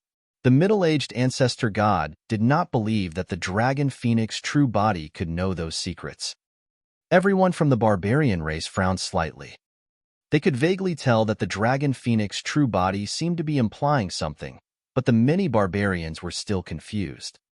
Longimo, a barbarian patriarch, took a deep breath and stood out, saying in a deep voice, "Since things have come to this, you can't continue with your wrongdoings and go for the kill." The barbarian race felt terrible being sandwiched between the dragon and god race. Because the god and dragon race arrived at the same time, the barbarian race was initially contemplating how they should deal with the two races and obtain the greatest benefits. However, they did not expect the dragon phoenix true body to be so decisive to kill and slaughter the firmament's sovereign right away. With that, their plans were completely spoiled. The current situation was completely out of the control of the barbarian race. Right now, the barbarian race only wanted to resolve this matter as soon as possible and get out of it. They could not let the two ancestor gods kill the dragon phoenix true body. However, they could not let the dragon phoenix true body kill the remaining two ancestor gods either. The barbarian race wanted to gain from both sides, but they did not expect to land in a predicament instead. The young master of the barbarian race stood out as well and said with a bitter smile, "Brother Longimo, the barbarian race doesn't want any gifts anymore. I truly can't accept this huge gift of yours." "It's fine if you don't want this huge gift." The dragon phoenix true body had a cold gaze and said firmly, "However, I must kill the two of them." Actually, the moment he entered the barbarian palace and saw the god race, the dragon phoenix true body had already triggered his killing intent. The so-called gift was naturally just an excuse. By killing the god race, he could firstly force the barbarian race into making a decision. Secondly, it was because of the truth behind the primordial war. The dragon phoenix true body felt indignant. He was indignant for Night Spirit. He was indignant for the countless living beings and destroyed races that died in the primordial war. The moment he said that, the dragon phoenix true body charged forward once more and a tremendous might descended. A wild wind howled, sweeping up scorching flames that surged over. "Longimo, you're way too arrogant. This is the barbarian race, not your Dragonbone Valley." The two barbarian patriarchs had enraged expressions as they slapped their storage bags and withdrew their dermic treasures. With a loud shout, they charged forward. They must not let the two ancestor gods die in the barbarian palace either. Otherwise, the barbarian race would have no way back or any choices remaining. A barbarian patriarch wielded a gigantic stone hammer and smashed it towards the dragon phoenix true body. The dermic treasure of the other barbarian patriarch was a gigantic axe that could split the skies and was also made from an unknown rock. Although the craftsmanship of the two dermic treasures was crude, the power released by the stone hammer and axe was extremely terrifying. The stone hammer descended with a ton of weight. Only the body of the barbarian race could wield such a dermic treasure with ease. The stone axe cleaved down and slashed towards the dragon phoenix true body with the momentum to split the world apart. Scram! The dragon phoenix true body flapped his wings and hollered coldly. Bang! Bang! The phoenix's tail and wings struck the stone hammer and gigantic axe respectively, sending the two dermic treasures flying. The two barbarian patriarchs shuddered as well. The moment they charged forward, they were sent flying back at an even faster speed and smashed against the wall of the barbarian palace. Boom! Boom! This time round, the impact on the two barbarian patriarchs was even greater. They smashed the boulders on the wall of the barbarian palace and created human-shaped holes. Debris fell and dust billowed as the two barbarian patriarchs were casually thrown out of the barbarian palace by the dragon phoenix true body. The young master of the barbarian race had just taken a step forward and was prepared to join forces with the two patriarchs when he saw that. Without a trace, he gulped and could not help but retract the leg he had stepped forward with. The dragon phoenix true body descended and its 5 claws covered the skies, sealing the old lady's escape path without any gaps. The old lady shrieked with a despairing expression, "Longimo, the god race will definitely take revenge for me." The old lady's body was torn by the dragon phoenix claw once more. However, this time round, The old lady's essence spirit was defeated and she could no longer use blood rebirth. The speed of the essence spirit became incomparably sluggish as well. In the blink of an eye, it was torn apart by the dragon phoenix claws and died. When he saw that, the middle-aged ancestor god's face turned pale as he was scared out of his wits. He no longer had the guts and courage to fight the dragon phoenix true body again. The middle-aged ancestor god channeled his blood chi and transformed into a divine light, escaping out of the barbarian palace. However, his speed was far inferior to the dragon phoenix true body. The middle-aged ancestor god did not manage to escape far before the dragon phoenix true body caught up to him and chomped down, devouring his entire body. The essence spirit of the middle-aged ancestor god left his body hurriedly and escaped, fleeing from the dragon phoenix true body's mouth by a hair's breadth. The body of the middle-aged ancestor god was torn by a single bite of the dragon phoenix true body. He was devoured whole without a single drop of blood flowing out. The middle-aged ancestor god channeled his essence spirit and wanted to use blood rebirth. However, he did not even have a single drop of bloodline left. Swoosh! The wings of the dragon phoenix true body closed, forming a gigantic cage of flames that trapped the middle-aged ancestor god within and burned with raging fire. The essence spirit of the middle-aged ancestor god let out tragic cries in the flames. Within a few breaths, he was burned to ashes by the flames of the dragon phoenix true body. Clang! The dragon phoenix true body spat out the storage ring of the middle-aged ancestor god, and it fell to the ground. The young master of the barbarian race, as well as Long Tsong and the others, were dumbfounded. Boom! Boom! Outside the barbarian palace, the two barbarian patriarchs snapped out of their stupor and broke free from the rubble. They charged back with furious expressions. The moment they entered the barbarian palace, they stopped in their tracks and looked at everything before them in a daze. Everything was over. Including the young master and 3 ancestor gods, a total of 6 god race beings were annihilated with no survivors.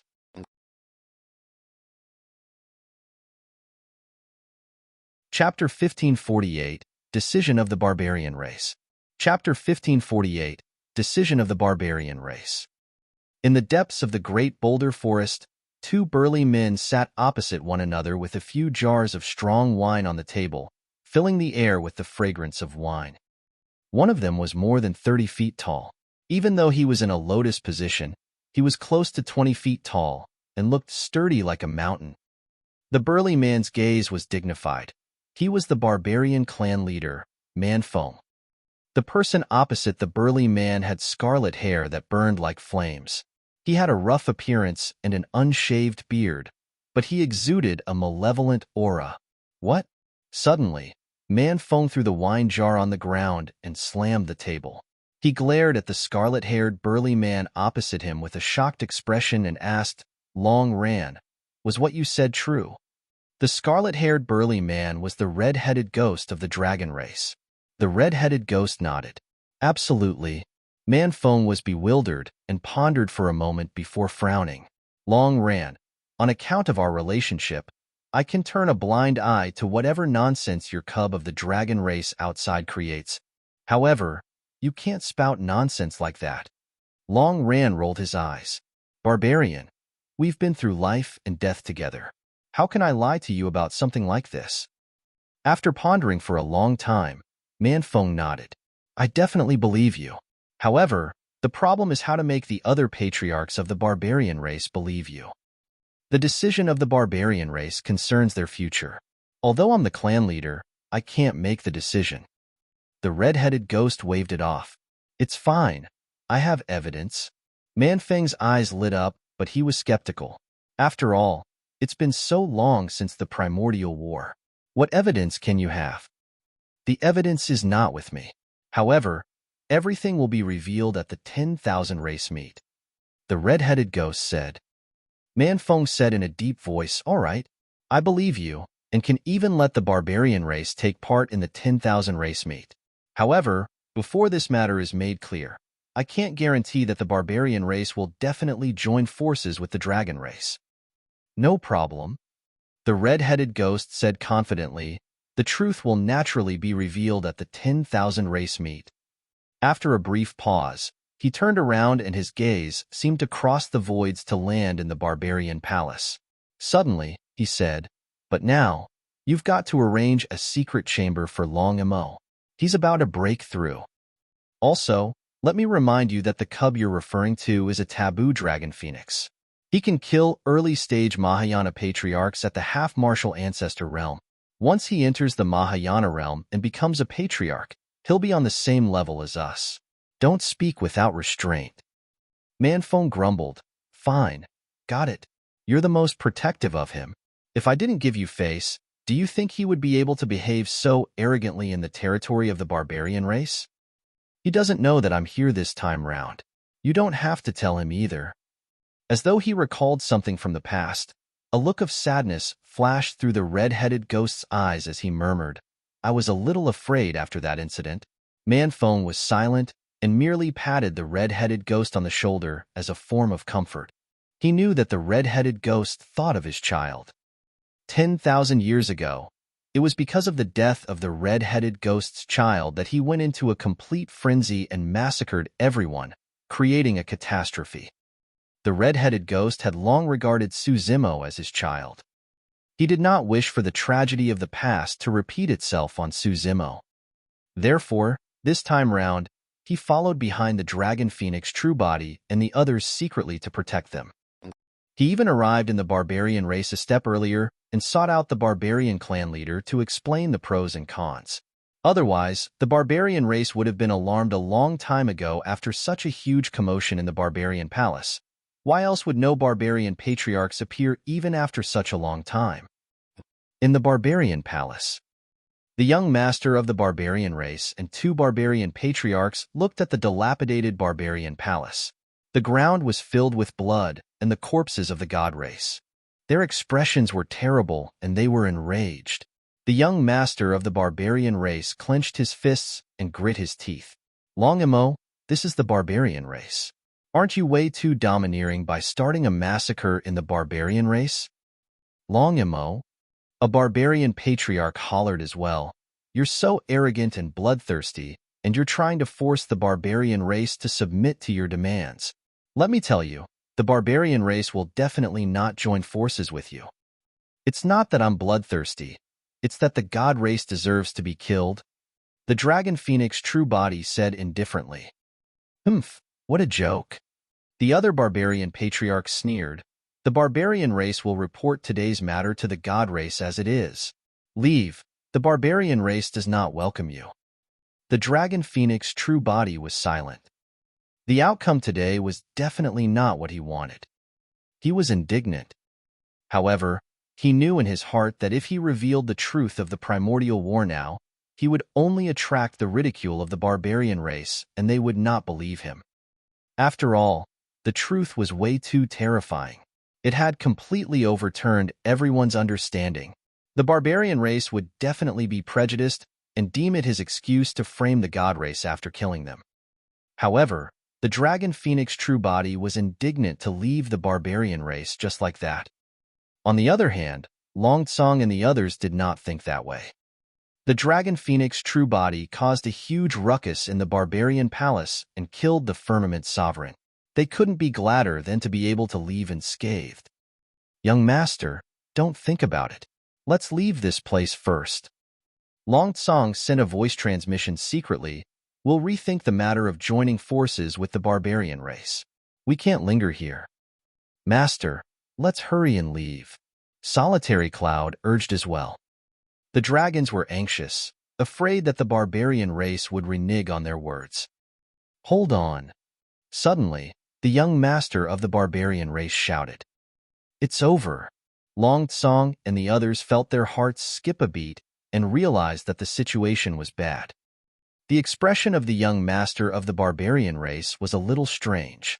Unlike what Long Tsong and the others expected, he did not look angry and murderous. Instead, he looked embarrassed. Cough, cough. He coughed gently and arrived before the dragon phoenix true body before cupping his fists. Well, Brother Long Mo, Please forgive me for my rudeness earlier on. A look of surprise flashed through the eyes of the dragon phoenix true body. Longsong and the others were dumbfounded. What was going on? In just a short while, the attitude of the barbarian race towards them had reversed drastically. The first reaction of the dragons was that the barbarian race was trying to trick them. However, on second thought, the barbarian race had always been open and honest with clear distinction between gratitude and hatred. They never hid anything from anyone. They would definitely not be acting as such if they truly wanted to lay the blame on them. However, the dragons were puzzled as to what happened. The young master of the barbarian race made an inviting gesture. Brother Long Mo, please enter. The dragon phoenix true body pondered for a moment before shifting his gaze to the two barbarian patriarchs. He said hesitantly, "That's not good, right? These two barbarian seniors just berated me that the barbarian race doesn't welcome me." The two barbarian patriarchs blushed and wanted to find holes to hide in. Both of them gritted their teeth in hatred. They had both lived for so long. How could they not tell that the dragon phoenix true body was repeating what they said intentionally? The two barbarian patriarchs walked over slowly and cupped their fists towards the dragon phoenix true body, saying embarrassedly, "Please forgive us, young master of the dragon race. Our barbarian race is straightforward and reckless. Don't take it to heart." Well said, well said. The dragon phoenix true body smiled gently. "You're making things sound too serious, senior." The young master of the barbarian race walked over and hugged the shoulder of the dragon phoenix true body, saying with a smile, "Brother Long Mo, let's drink to our heart's content and forget about today's matter. When the time comes, we'll head to the 10,000 race meet together."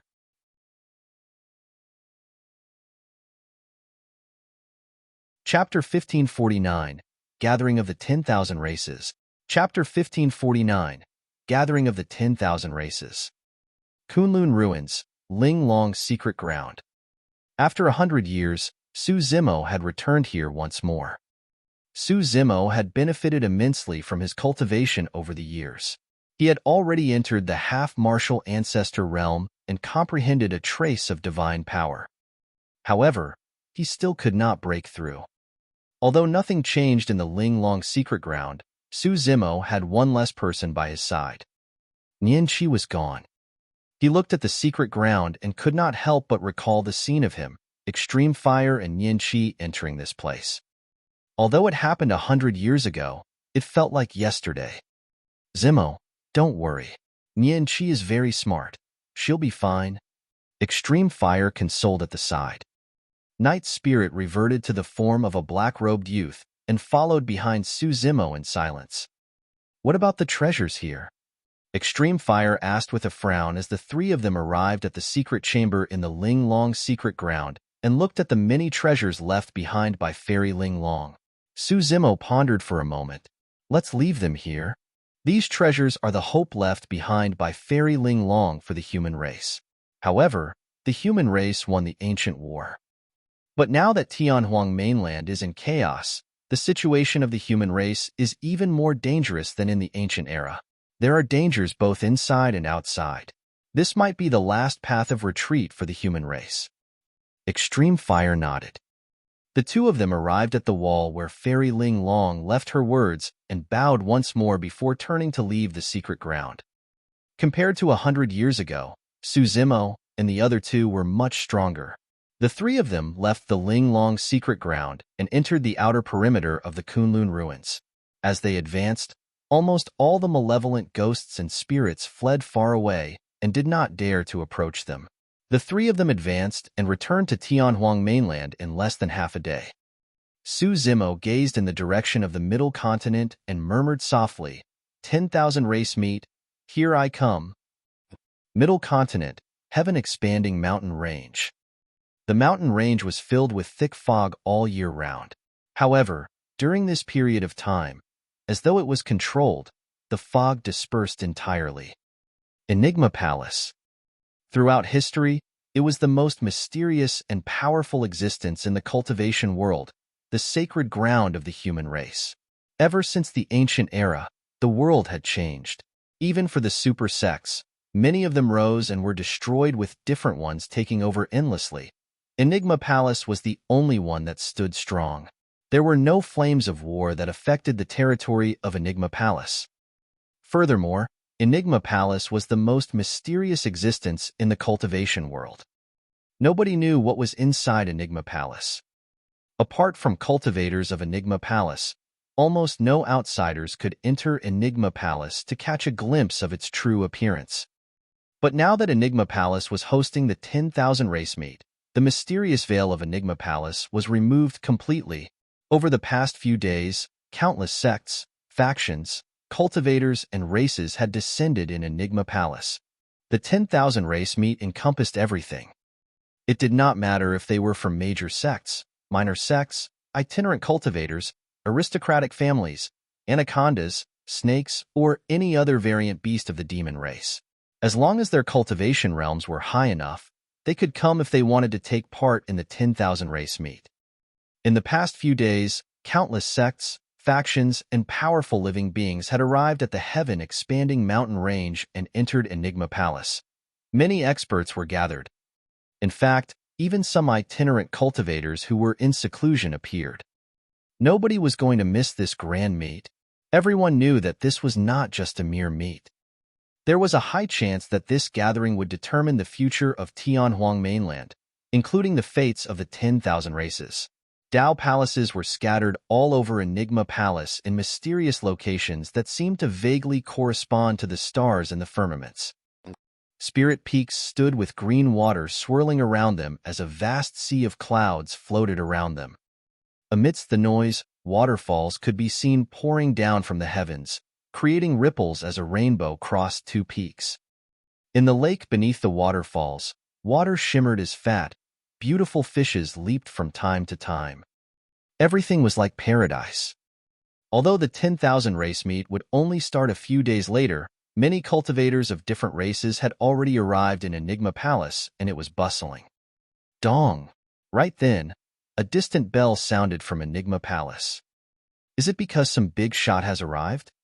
Look, over there. Many cultivators and living beings turned towards the entrance of Enigma Palace. The bell of Enigma Palace would only ring when a noble figure descended. At that time, someone of high status from Enigma Palace would head over to welcome the guest as well.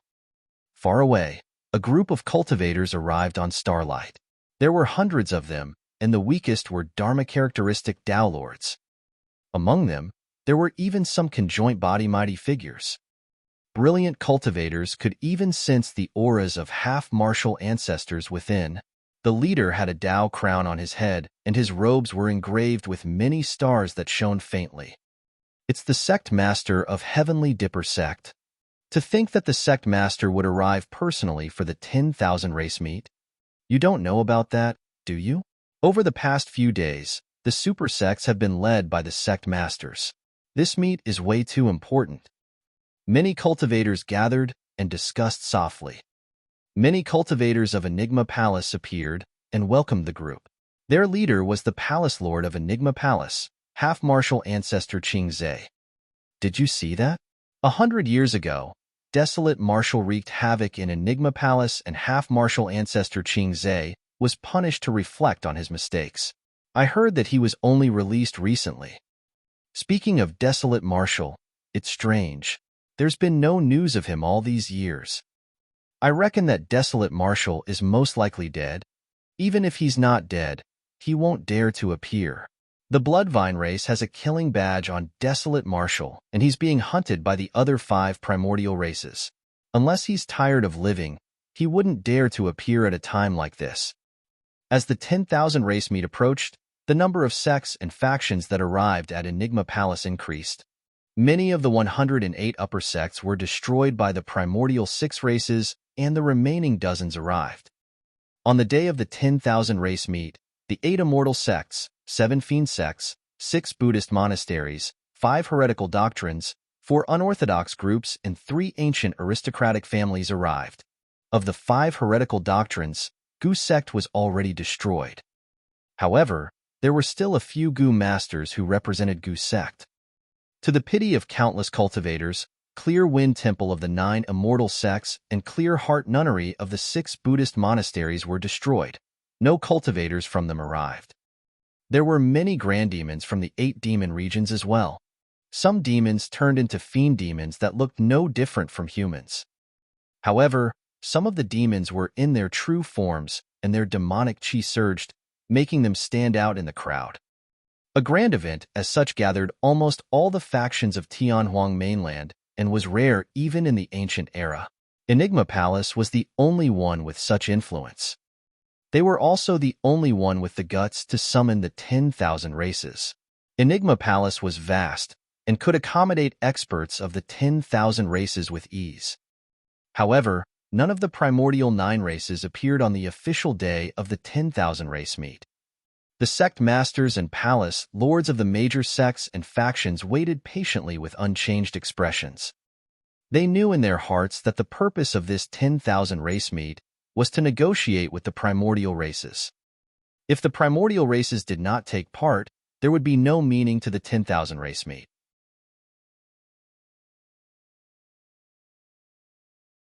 Chapter 1550, Savage Rakshasas. Chapter 1550, Savage Rakshasas. The 10,000 races were all gathered at Enigma Palace. After a long wait from morning till noon, none of the primordial races appeared. Dong! Finally, the bell of Enigma Palace sounded. Many cultivators were shocked. The palace lord of Enigma Palace led his disciples forward hurriedly. Not far away, a group of cultivators of different races arrived. However, none of them were from the primordial races. The palace lord of Enigma Palace was slightly stunned and reacted extremely quickly. He cupped his fists. So, it's the arrival of Penglai Island. Welcome. Please enter. This group of people were cultivators of Penglai Island. Their leader was the island master of Penglai Island.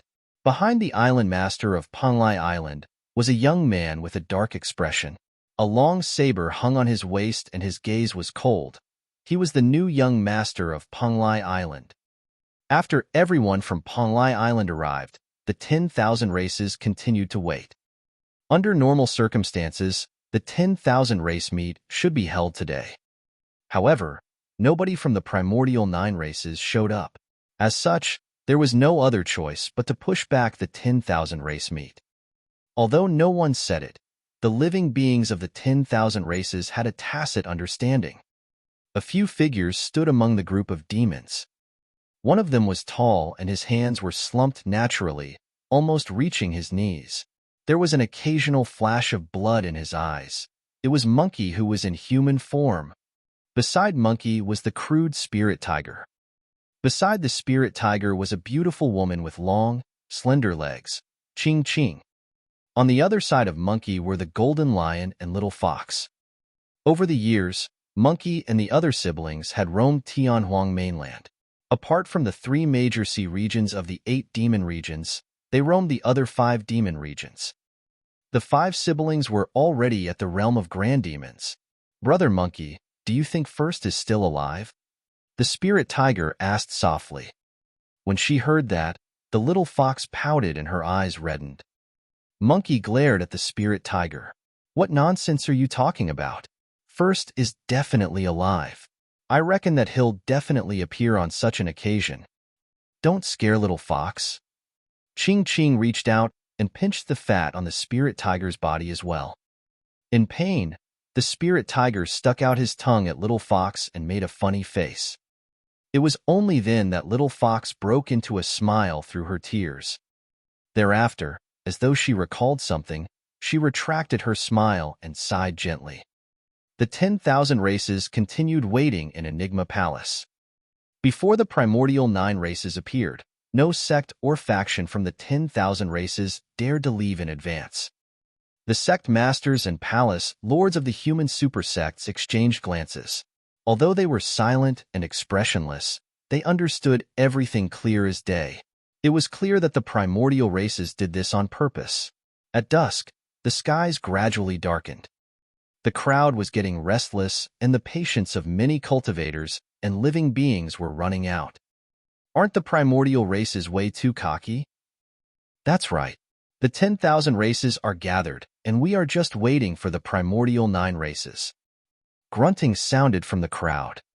Dong! Right then, the bell sounded. Dark clouds covered the distant horizon and surged with a terrifying aura. When they approached, many cultivators finally saw what was going on, and their expressions changed slightly as fear flashed through their eyes. The rumbling dark clouds were formed by a group of Rakshasa with green faces and bared fangs. Many Rakshasas were pitch black and flapped their gigantic wings. Every single one of them was incomparably ugly with ferocious gazes as they circled in midair. From afar, they looked like dark clouds. When the dark clouds arrived above Enigma Palace, many Rakshasa clansmen dispersed. A beautiful and slender figure walked out from the dark clouds. Among the many ugly and menacing Rakshasas, a beautiful and flawless woman walked over slowly. She wore tight armor that accentuated her curvy figure perfectly. Ah! The appearance of the beautiful woman attracted exclamations. It felt like a warm ray of sunlight shining through the dark clouds and illuminating everyone's hearts. Is that the legendary Rakshasa you? The Rakshasa race sure is strange. Although the other Rakshasas are so ugly, the women of the Rakshasa race are so beautiful. A wave of praises sounded from the crowd. Mm. Suddenly, a Rakshasa behind Rakshasa you charged into the crowd with a cold expression and revealed killing intent in a flash.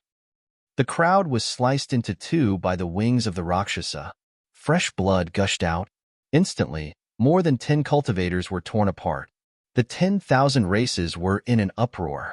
Nobody expected that the Rakshasa race of the primordial 9 races would start a massacre and kill more than 10 cultivators the moment they appeared. The cultivators nearby were shocked and retreated. The Rakshasa said coldly, "Human ant, how dare you speak ill of our race? You deserve to die." The cultivators were silent. Although some cultivators were enraged, they did not dare to say anything. Although merely 4 cultivators spoke earlier on, the Rakshasa race killed more than 10 cultivators the moment they attacked. The Rakshasa race truly did not take the human cultivators seriously. Killing more than 10 cultivators was as simple as crushing a few ants. The palace lord of Enigma Palace swept his gaze and his expression darkened. However, he still walked forward and greeted with cupped fists. "Fellow Taoists of the Rakshasa race, please enter." Rakshasa you walked in with a cold expression. Hundreds of green-faced Rakshasa with bared fangs followed behind Rakshasa you. Suddenly, a Rakshasa attacked once more and charged in the direction of Overlord Palace. He wielded 2 curved sabers and killed 2 Overlord Palace cultivators on the spot. The 2 cultivators of Overlord Palace were completely unprepared and watched with widened eyes in confusion even till their deaths. The palace lord of Overlord Palace gripped his fists tightly and took a deep breath, asking in a deep voice, "Fellow Taoist of the Rakshasa race, what do you mean by that?" "Hee hee." The Rakshasa sneered. "I heard them complaining that we were late. Anyone who complains about the Rakshasa race has to die as well." "Hee hee hee." Many Rakshasa clansmen grinned and bared their grisly red fangs, looking terrifying like malevolent ghosts from hell. "Why? Do you have a problem with that?" The Rakshasa glared at the palace lord of Overlord Palace and asked with a dark gaze and raised brow. The palace lord of Overlord Palace grit his teeth. Under the gaze of the Rakshasa, he lowered his head and replied softly, "No." "Very good." The Rakshasa was satisfied and turned to leave. From then on, the 10,000 races were silent. No race dared to make a single sound. Nobody wanted to provoke the Rakshasa race and attract their killing intent for no reason. Suddenly, a Rakshasa turned around and glared into the crowd with killing intent. The cultivators standing there were from Ethereal Peak. Their leader was the old immortal crane of Ethereal Peak. Everyone from Ethereal Peak felt their hearts turn cold. They did not say anything, nor did they make any sounds. They merely looked at Rakshasa you for a moment more because she looked familiar. They did not know why they would attract killing intent.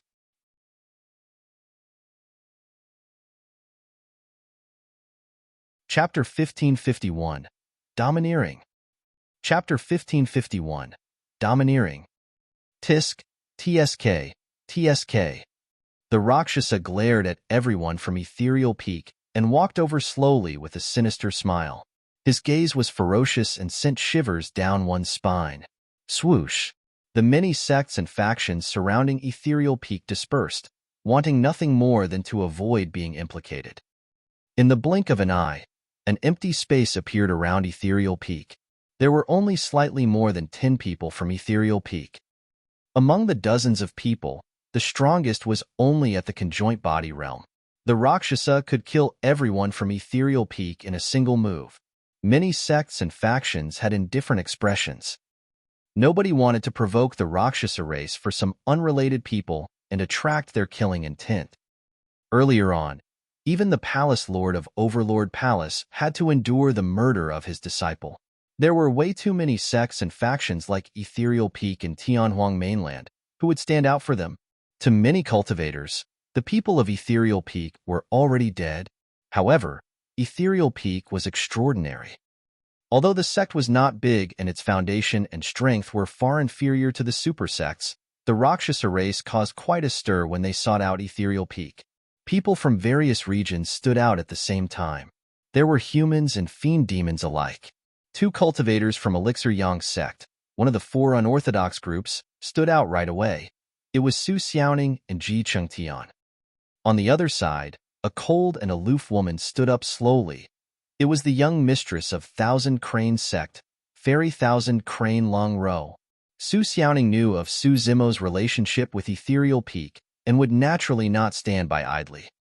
As for Ji Chengtian and Long Ro, they were cultivators from Ethereal Peak. Even though the 2 of them had long joined the 4 unorthodox groups, they had never forgotten the gratitude of Ethereal Peak. Little Fatty of Tomb sect stood up with a grim expression as well. Damned Fatty, you were so afraid of death in the past. Why aren't you afraid now? Shi Jian grumbled softly and stood up as well. There are some things that I can hide from. Little Fatty had a rare moment of seriousness as he said darkly, however, they can't touch Ethereal Peak.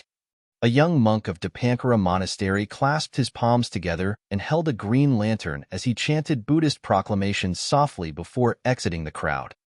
A girl in pink with a veil from the Fiend sect's Pure Maiden sect smiled gently and stood out.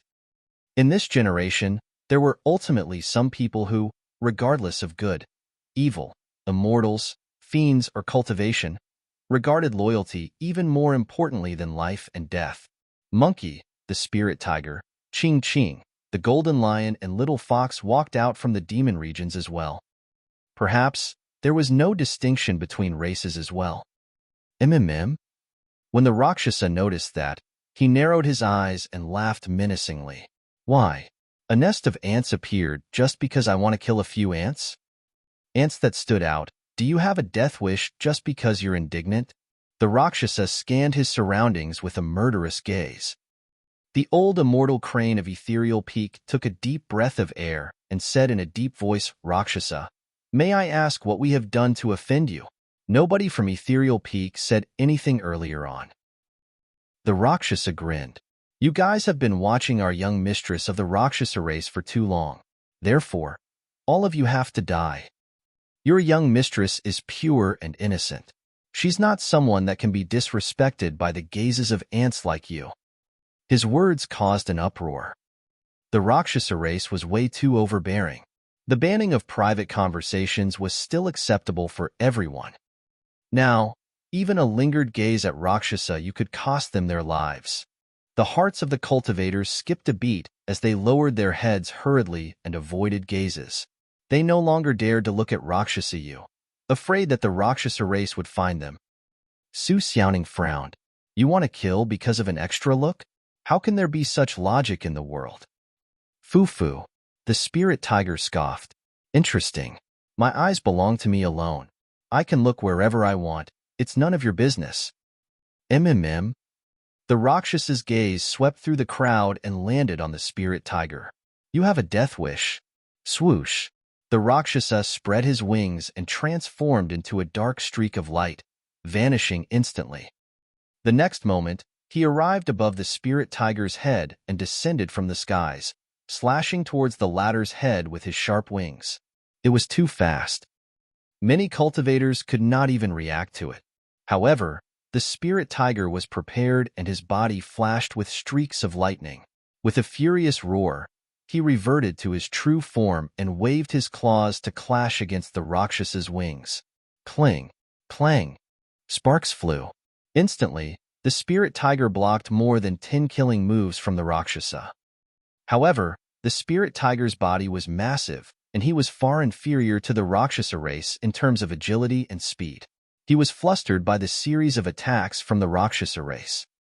Scram! Right then, a loud roar sounded from the battlefield. An incomparably thick golden rod suddenly descended and smashed towards the Rakshasa. The Rakshasa wanted to dodge, but he realized that he could not escape from the range of the golden rod, no matter how he tried. Clang! The Rakshasa hurriedly brought out his curved saber to defend. The curved saber collided against the golden rod. The golden rod released an extremely terrifying power and smashed against the Rakshasa's chest as though it was crushing dry weeds, sending him flying. The crowd was in an uproar. Nobody expected that this seemingly unassuming monkey would be so domineering as to attack the Rakshasa race. Less than that, nobody expected that monkey would send a conjoint body Rakshasa flying with a single rod strike. The spirit tiger snickered. "Brother monkey, you're the best." Boom, boom. Monkey's expression was cold and his eyes shone with a scarlet glint as he glared at the Rakshasa not far away, propping imminent heavily on the ground. The stone slabs on the ground exploded instantly. Monkey's demonic chi was torrential, and he suppressed the Rakshasa completely in terms of aura. Bang! The Rakshasa fell to the ground, but he got up quickly with a dark expression. A few bones in his chest were broken. That bit of injury was not considered a serious injury for a conjoint body mighty figure. However, the Rakshasa felt utterly humiliated. They were at the 10,000 race meet and countless eyes witnessed him beaten up by a monkey. Hee. Wanyu, your combat strength has regressed. How shameful. The other Rakshasas laughed when they saw that. Rakshasa Wanyu's face was alternating between shades of green and white. The killing intent in his eyes intensified as he said coldly, "Don't stand there and watch us make a joke out of ourselves. Jashur, come out and help me." "Sure thing."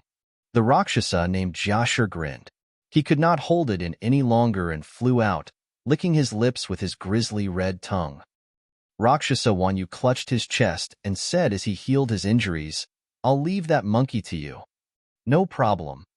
Rakshasa Jashur's eyes were filled with excitement.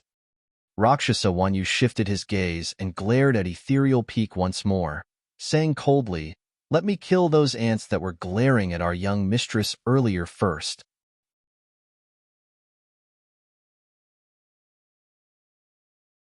Chapter 1552, Young Master Arcane Ghost. Chapter 1552, Young Master Arcane Ghost. "That's enough." A cold voice sounded from ahead. It was Rakshasa Yu who had noticed the commotion and berated with a slight frown. "Young mistress, it's truly rude for those ants to stare at you." Rakshasa Wanyu said, "Don't worry, young mistress. I'll kill these ants for you, and not let their blood dirty your hands." Rakshasa Yu frowned slightly, and her expression darkened. She waved it off impatiently. "They were just looking, it's nothing much. There's no need to pursue this matter." "That won't do, young mistress. There's no need for you to be so generous to these ants. Even though they can avoid death, they can't escape punishment." Rakshasa Wanyu did not notice anything and said panderingly, "I'll go and pluck the eyeballs of those ants as a punishment." Over the years, the Rakshasa race had killed wantonly in Tianhuang mainland and had almost never encountered any major obstacles. The violent and bloodthirsty nature of the Rakshasa race was completely unleashed. With that said, Rakshasa Wanyu's figure flashed, and he lunged towards everyone from Ethereal Peak. Su Xiaoning, Ji Qingtian, Long Ro, and the others were alarmed and were about to stop him. Swoosh! An even faster figure descended and arrived above Rakshasa Wanyu instantly. The figure extended her fair palm and grabbed Rakshasa Wanyu by the throat, smashing him onto the ground. Bang! Rakshasa Wanyu was smashed into the ground, and his tendons and bones felt like they were about to split. He grit his teeth in pain, and sweat poured down his forehead. He was about to curse out loud when he saw the figure before him. Instantly, he swallowed the words he was about to say and almost bit his tongue. The person who threw him to the ground was the young mistress of the Rakshasa race, Rakshasa Yu. This scene stunned all the living beings of the 10,000 races. Only some ethereal peak cultivators looked pensive. Oh my! The spirit tiger was not bothered by the commotion and snickered evilly, not worried about the consequences. What's going on? Starting off with some internal fighting? Young mistress, why? Rakshasa Wanyu felt aggrieved and was puzzled. Rakshasa Yu had a cold expression and said slowly, I just said that there's no need to pursue this matter. Didn't you hear me? I was just. Rakshasa Wanyu wanted to explain himself. Shut up. Rakshasa Yu advanced and stomped on Rakshasa Wanyu's face. Rakshasa Wanyu's vision darkened, and he was knocked out on the spot. Snap! The jarring sound of bones cracking could be heard. All the living beings gasped slightly when they heard that. That single stomp crushed the face of Rakshasa Wanyu. When the living beings of the 10,000 races saw how beautiful Rakshasa Yu was, they thought that she was a gentle and easygoing person. To think that her sudden attack would be so terrifying and vicious that even her clansman was crippled. Most importantly, the living beings of the 10,000 races were completely confused. They could not understand why the beautiful Rakshasa Yu was suddenly enraged. Was it merely because Rakshasa Wanyu had disobeyed her orders? Even the Rakshasa race was puzzled, let alone the living beings present. Initially, Rakshasa Jashur wanted to deal with Monkey. However, when he saw that, he shuddered in fear and retreated without hesitation. After that incident, many Rakshasas arrived at an area that belonged to the primordial races, and no more Rakshasas jumped out to kill. Everything was calm. Many cultivators nodded to themselves as they gained more confidence in the 10,000 race meet. From the looks of it, Rakshasa, you should be here to negotiate a reconciliation with us humans. Ethereal Peak sure is lucky. If Rakshasa you had not attacked, a huge battle would have broken out. That's right. If a huge battle were to break out before the other primordial races even arrive, there might be no way to continue this 10,000 race meet. Dong! As everyone discussed, the bell of Enigma Palace sounded once more. Far away, a group of cultivators in dark green robes walked over slowly. The group of cultivators looked no different from humans, except for their pale faces and frightening green eyes in their deep sockets. The witch race had arrived at Enigma Palace. The leader of the witch race was skinny and his cheeks were sunken, looking like a skeleton that could be blown over by a gust of wind. However, when the living beings of the 10,000 races saw that witch race being, their hearts skipped a beat and they let out fearful expressions. That's young Master Arcane Ghost, right? It should be. I heard that when he appeared 20 years ago, he released an essence spirit curse in a battle and injured a human patriarch severely. Yes, although that patriarch escaped, he died not long after. That is way too scary. Many cultivators lowered their heads and did not dare to stare at the witches, afraid that a curse would descend. Greetings, young Master Arcane Ghost. Please enter. The Palace Lord of Enigma Palace led many Enigma Palace cultivators forward and welcomed the group. Young Master Arcane Ghost was expressionless and walked past the cultivators of Enigma Palace with the many witches without even looking at the Palace Lord. This was not contempt. It was a complete disregard. The expression of the Palace Lord of Enigma Palace changed slightly. However, after 100 years of cultivation, he had become even more composed and could remain indifferent despite such an insult, merely smiling faintly. Right then, a cultivator of Enigma Palace suddenly let out a tragic cry and fell to the ground. He struggled and rolled continuously as green mists spread from his body. The cultivator seemed to be in extreme pain as he tore away the clothes on his body repeatedly. He grabbed his face and tore off his flesh pieces by a time, disfiguring himself completely. All the living beings felt chills run down their spines when they heard the tragic cries and saw that junior brother, another Enigma Palace cultivator, wanted to head forward and check on his fellow sect mate. "Don't touch him." The Palace Lord of Enigma Palace's expression changed as he reminded hurriedly. Unfortunately, it was too late.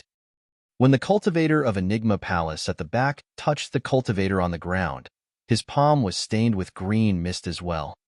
Instantly, the flesh on the palm of the Enigma Palace cultivator began to corrode and fall off.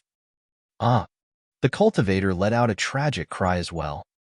The cultivators of Enigma Palace were alarmed and dispersed. In that short period of time, the first cultivator of Enigma Palace that fell to the ground was already motionless, turning into a pool of blood. There was only a corpse left on the spot. A conjoint body mighty figure was dead just like that. The second mighty figure of Enigma Palace did not manage to hold on for long either. In a few breaths, he turned into a pool of blood in front of everyone. Everyone from Enigma Palace was helpless and could only watch weakly. Su Xiaoning had just closed in with a bottle of elixirs to help, but it was already too late. The Palace Lord gripped his fists with a sorrowful expression and turned to look at young Master Arcane Ghost. Taking a deep breath of air, he asked in a deep voice, "Young Master Arcane Ghost, may I ask what's the meaning of this?" Cough, cough. Young Master Arcane Ghost coughed twice and said in a sickly manner, "He was too close to me earlier on and I killed him by mistake. It was an accident." With a casual excuse of an accident, because someone was too close, two conjoint body mighty figures of Enigma Palace were killed. The Palace Lord of Enigma Palace was enraged. However, he could only endure it for the sake of the 10,000 race meat. The cultivators were silent, and their hearts were filled with sadness. At that moment, they gradually experienced the savage, cold-blooded, cruel, and merciless times of the primordial era as stated in the legends.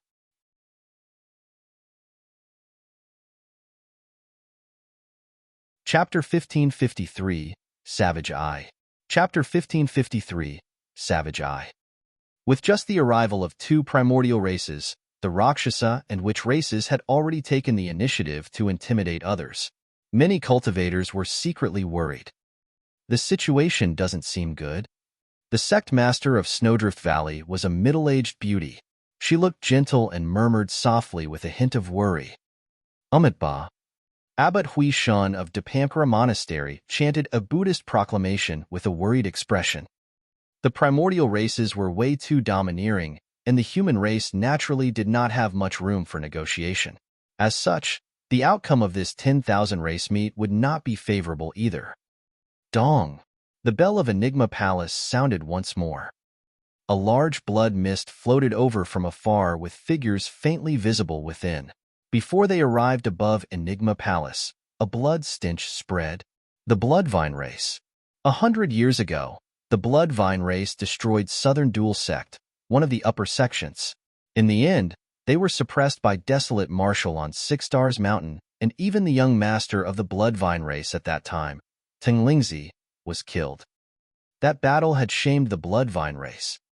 However, the Bloodvine race was notorious in the past 100 years. Not long ago, Clear Wind Temple, one of the immortal sects, was destroyed. More than 10 Mahayana patriarchs of Clear Wind Temple died in that battle.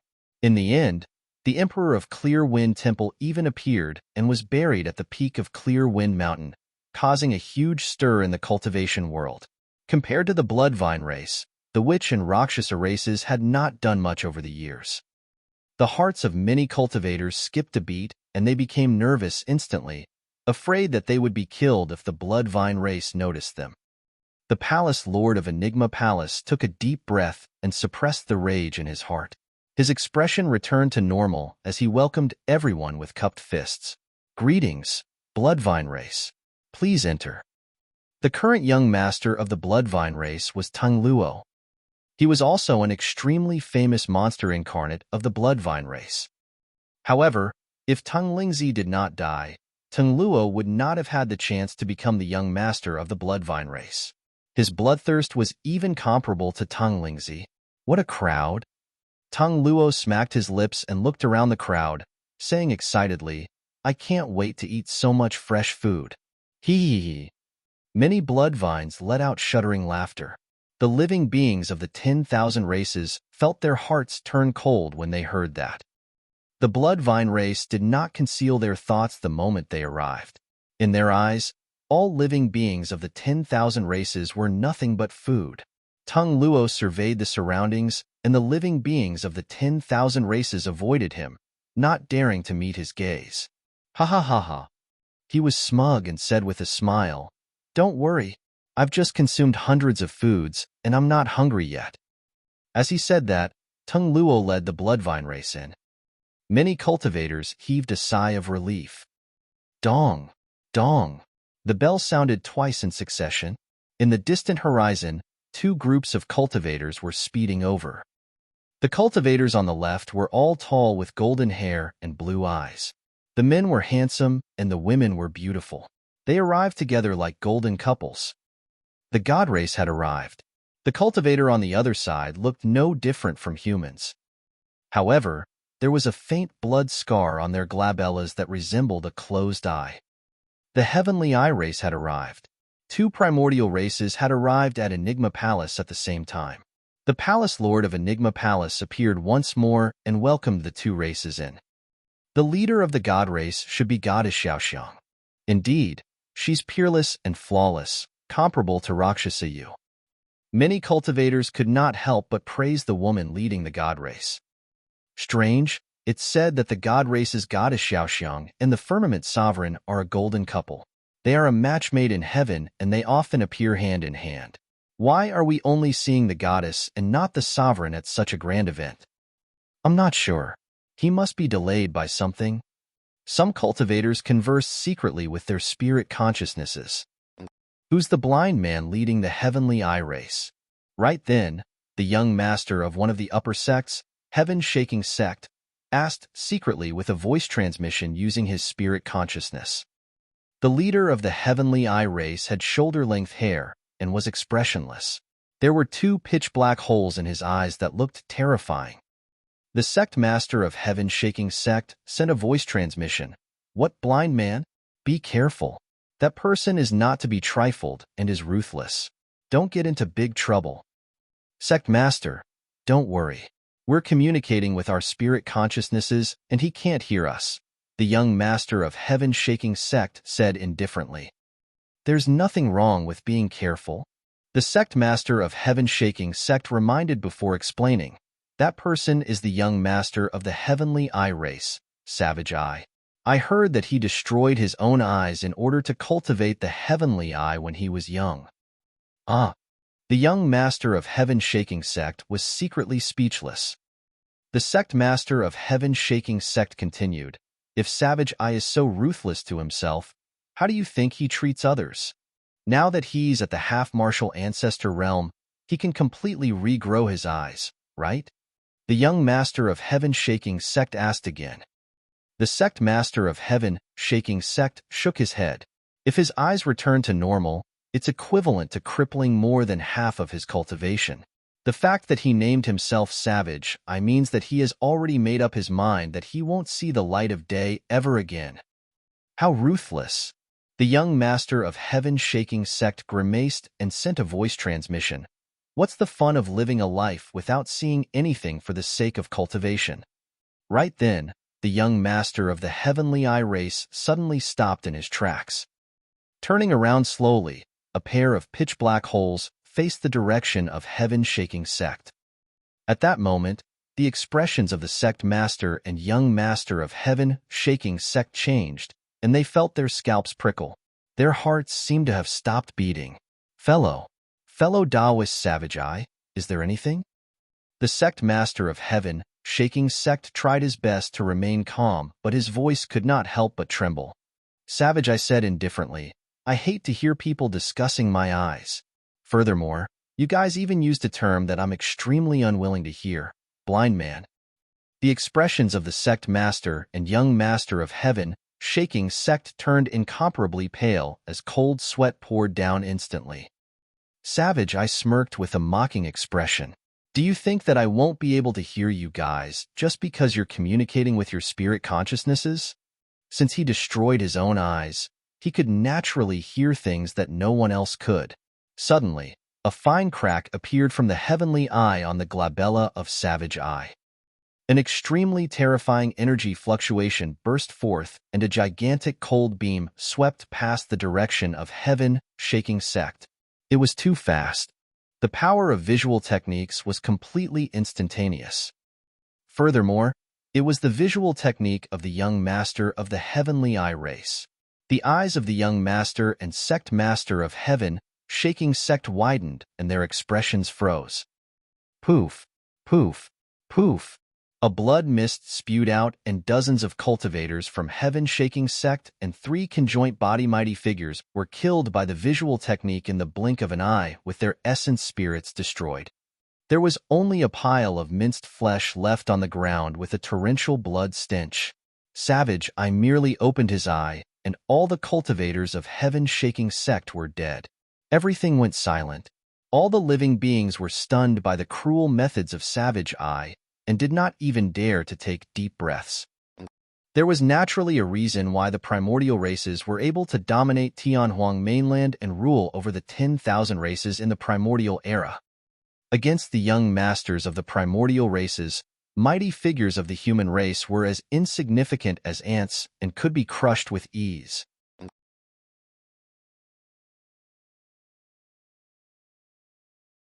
Chapter 1554, 4 Princes. Chapter 1554, 4 Princes. Brother Savage Eye, you sure are capable. Tung Luo grinned and praised. Savage Eye nodded slightly in the direction of Tung Luo as a form of greeting. The Palace Lord of Enigma Palace glanced at the god race and frowned slightly. May I ask why the Firmament Sovereign isn't here, Goddess Xiaoxiang? What rights do you have to ask about the location of the Sovereign? Goddess Xiaoxiang glanced sideways and asked with an unfriendly expression. No. You've misunderstood, Goddess. The Palace Lord of Enigma Palace explained hurriedly. This is the 10,000 race meet after all, and the Firmament Sovereign is the young master of the God race. Don't worry, I can make the decision for everything in the God race. As for the Sovereign, Goddess Xiaoxiang paused for a moment, and a hint of pride flashed through her eyes. He will definitely come. Furthermore, he'll give you guys a surprise. The heart of the Palace Lord of Enigma Palace sank. The surprise mentioned by Goddess Xiaoxiang was most likely a disaster for the human race. The Palace Lord of Enigma Palace could not ask further and could only force a smile. I'm truly looking forward to it then. Xiaoxiang, what surprise does Brother Firmament Sovereign have? Let us know. Tung Luo was curious and could not help but ask. Goddess Xiaoxiang smiled brightly. You'll know when the time comes. He'll bring with him some people you won't expect. Dong. The bell of Enigma Palace sounded once more. Screech. A piercing cry sounded from the distant horizon. Beams of blinding golden light surged over with a scorching aura.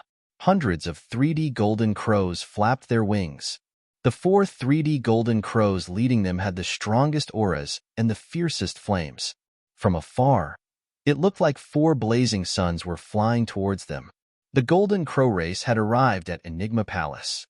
Gazing at the 3D golden crows that flew over from midair, the Buddhist monks revealed grief and indignation in their eyes. Clear Heart Nunnery of the 6 Buddhist monasteries was destroyed by the Golden Crow race. Of the 6 Buddhist monasteries, Dipankara Monastery, Diamond Monastery, Formless Monastery, Wisdom Monastery, Hollow Monastery, and Clear Heart Nunnery, Clear Heart Nunnery was the most peaceful. That was because Clear Heart Nunnery was filled with nuns, and most of them were aloof from worldly affairs. They were kind to others and rarely participated in the fights of the cultivation world. To think that such a super sect would be slaughtered mercilessly by the Golden Crow race. In that battle, countless nuns of Clear Heart Nunnery died. The radius of hundreds of kilometers around Clear Heart Nunnery was burned into ruins by the Golden Crow race. There were even more living beings that died in that fire. Ha! Tung Luo stood up and roared in laughter. To think that 4 princes of the Golden Crow race would be mobilized for this 10,000 race meet. How rare. The Golden Crow race had a total of 10 princes. Among them, the 7th prince was the strongest in combat. 3 of them were killed by the Dragon Phoenix True Body on Penglai Island. Among the 4 princes of Enigma Palace, the 7th was present. Apart from him, the 8th, 9th, and 10th princes were present as well. Many 3D golden crows descended on the square and transformed into their human forms, heading towards the crowd. When he heard Ting Luo's greeting, the 8th prince burst into laughter as well. Since we're all curious, we came along with 7th brother to see what's the deal with this 10,000 race meat that the human race has created. What a crowd! The 9th prince was a little excited. Fellow Taoists, you're all here.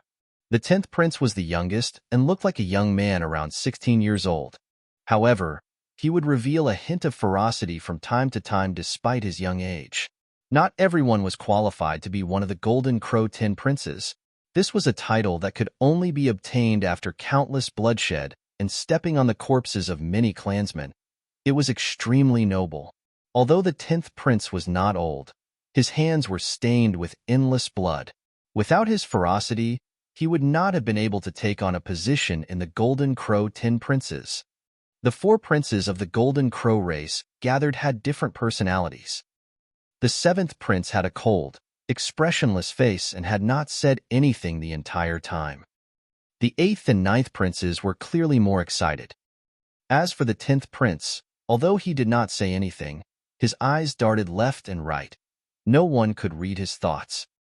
The primordial 6 races were all here. Among the primordial 9 races, only the primordial 6 races had expressed their willingness to take part in the 10,000 race meet. There was no news from the Dragon, Barbarian, and Current races. In other words, the 10,000 race meet could begin. The Palace Lord of Enigma Palace took a deep breath and stood out, declaring, "Thank you, fellow Taoists of the 10,000 races, for giving Enigma Palace some respect to come and attend this event. I hereby declare that the 10,000 race meet shall officially..." Hold on. Before the Palace Lord of Enigma Palace could finish, he was interrupted. The Golden Crow 8th Prince race stood out and glanced askance at the Palace Lord of Enigma Palace with a disdainful expression as he sneered, "Old man, who are you? Who said that you are qualified to host the 10,000 race meet?" The expression of the Palace Lord of Enigma Palace was unchanged as he said in a deep voice, "I'm the Palace Lord of Enigma Palace and my Dao title is Qing Zhe." Enigma Palace was the one who initiated the 10,000 race meet this time round, and it's held in Enigma Palace. Naturally, I should be the one hosting it. Does the 8th Prince have any objections? Objections? The 8th Prince shrugged. Of course there are objections. Get the hell down, you're an eyesore. Ha ha ha ha. Many golden crows roared in laughter. The Rakshasa and Bloodvine races cheered as well. The Palace Lord of Enigma Palace gritted his teeth and repressed the rage in his heart. 7th Prince, may I ask if is this the intention of the Golden Crow race? 8th's words are equal to mine. The 7th Prince said indifferently. Tung Luo raised his brow slightly as well and smacked his lips. I'm curious as well. What rights does a puny ant of the human race have to host the 10,000 race meet? Only our primordial races are qualified to host such a grand event. Goddess Xiaoxiang nodded as well and said in a deep voice. The Palace Lord of Enigma Palace had a terrible expression as he stood on the spot, unable to advance or retreat. Before the 10,000 race meet began, the primordial 6 races were already aggressive and took the initiative. If he were to hand the 10,000 race meet over to the primordial 6 races, there would probably be no possibility of any peaceful discussions at that time. Why? Are you unconvinced? When the 8th Prince saw that the Palace Lord of Enigma Palace did not retreat for a long time, he could not help but raise his brow with a murderous expression. A commotion broke out in the crowd as well. Some of the super sect masters frowned with worried expressions. Why? You bunch of ants aren't convinced either? The 8th Prince surveyed his surroundings and said slowly, not concealing the killing intent in his heart. Right then, the 7th Prince said slowly, "Don't say that the Golden Crow race is insincere and doesn't give you humans a chance. It's fine if you want to host the 10,000 race meet. If any human can stand out and defeat the Golden Crow race, we'll let the human race be the host. Otherwise, wouldn't it be a joke if any random nobody could just jump out to host the 10,000 race meet?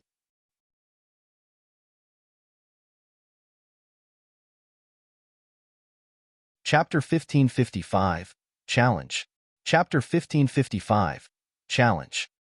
The Palace Lord of Enigma Palace had a terrible expression. The seventh prince was clearly insulting him by calling him a random nobody. Furthermore, he did not hide it at all. Tung Luo nodded. That's not a bad idea. If this person can't convince everyone here, don't bother trying to host the 10,000 race meet. What an embarrassment. Seventh brother, you were wrong earlier on. The eighth prince said with a smile. Oh. The seventh prince glanced sideways. The eighth prince said, it's not about who can challenge the Golden Crow race, it's about who dares. The ninth prince surveyed his surroundings as well and shouted, that's right. The Golden Crow race will give the human race a fair chance. Who dares to stand out? No one replied. Even the sect masters of the super sects knew that they would definitely lose against the primordial races of the same cultivation realm. Eighth, ninth, you're all half-martial ancestors. Come back and sit down. You guys will become bullies if you were to attack. Let the clansmen behind you play. The seventh prince had spoken.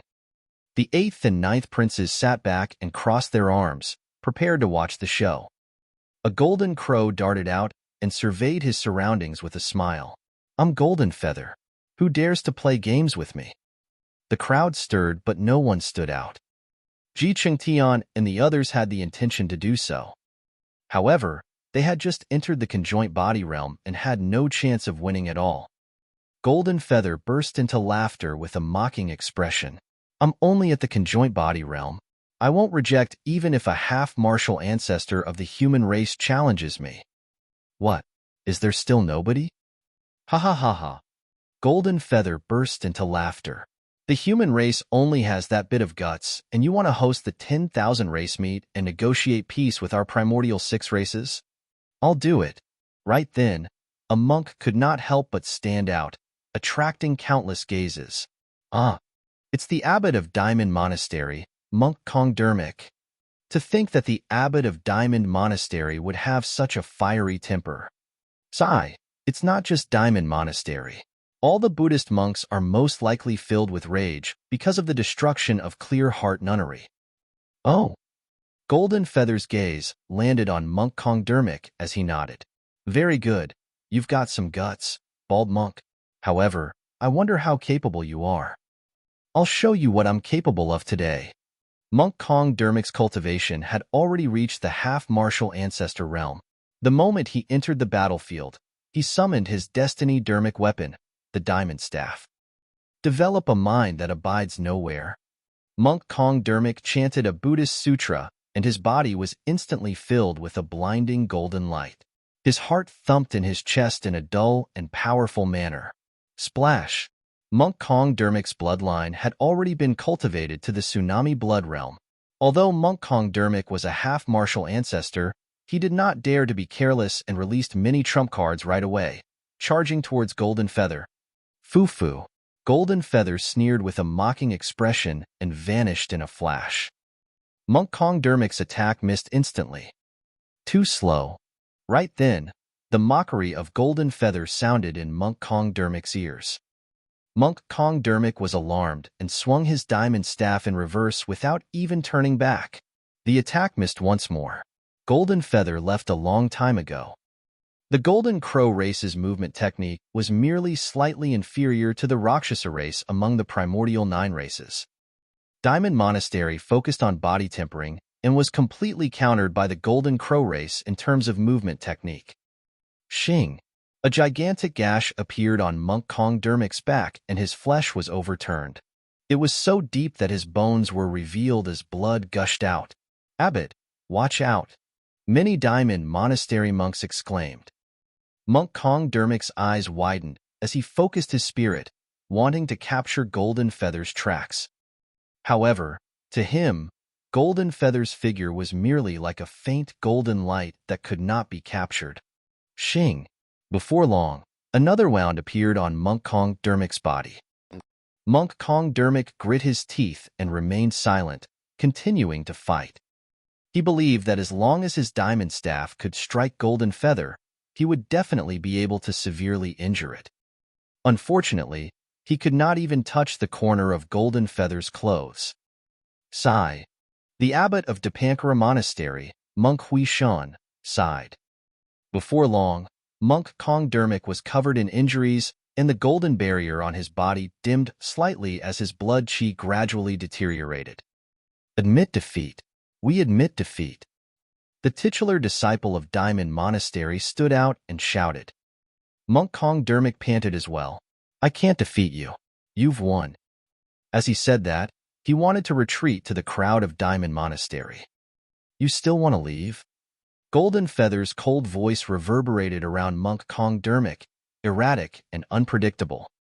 Monk Kong Dermic's blood chi was severely depleted, and his reaction time and defense was greatly reduced. Suddenly, Golden Feather appeared behind Monk Kong Dermic and extended his palm, piercing his sharp nails into the latter's head. Monk Kong Dermic paused and his gaze dimmed. The life force in his body decreased, and his essence spirit was pierced by Golden Feather's fingernails. Monk Kong Dermic was dead. Abbot, the monks of Diamond Monastery cried tragically and charged forward. Why? You want to die together? Golden Feather's gaze intensified, and he transformed into a golden streak of light, shuttling through the crowd. Poof, poof, poof. Flashes of blood appeared. In the blink of an eye, 3 Diamond Monastery monks at the front were dead on the spot. The remaining Diamond Monastery monks were scared out of their wits and stopped in their tracks, not daring to advance.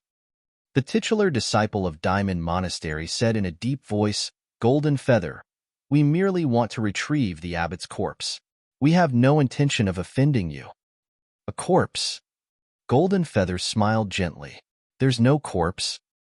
After saying that, a ball of golden flames burst forth from Golden Feather's fingertip and landed on Monk Kong Dermic. With a whoosh, it burned into flames. Everyone from Diamond Monastery was stunned. Ba.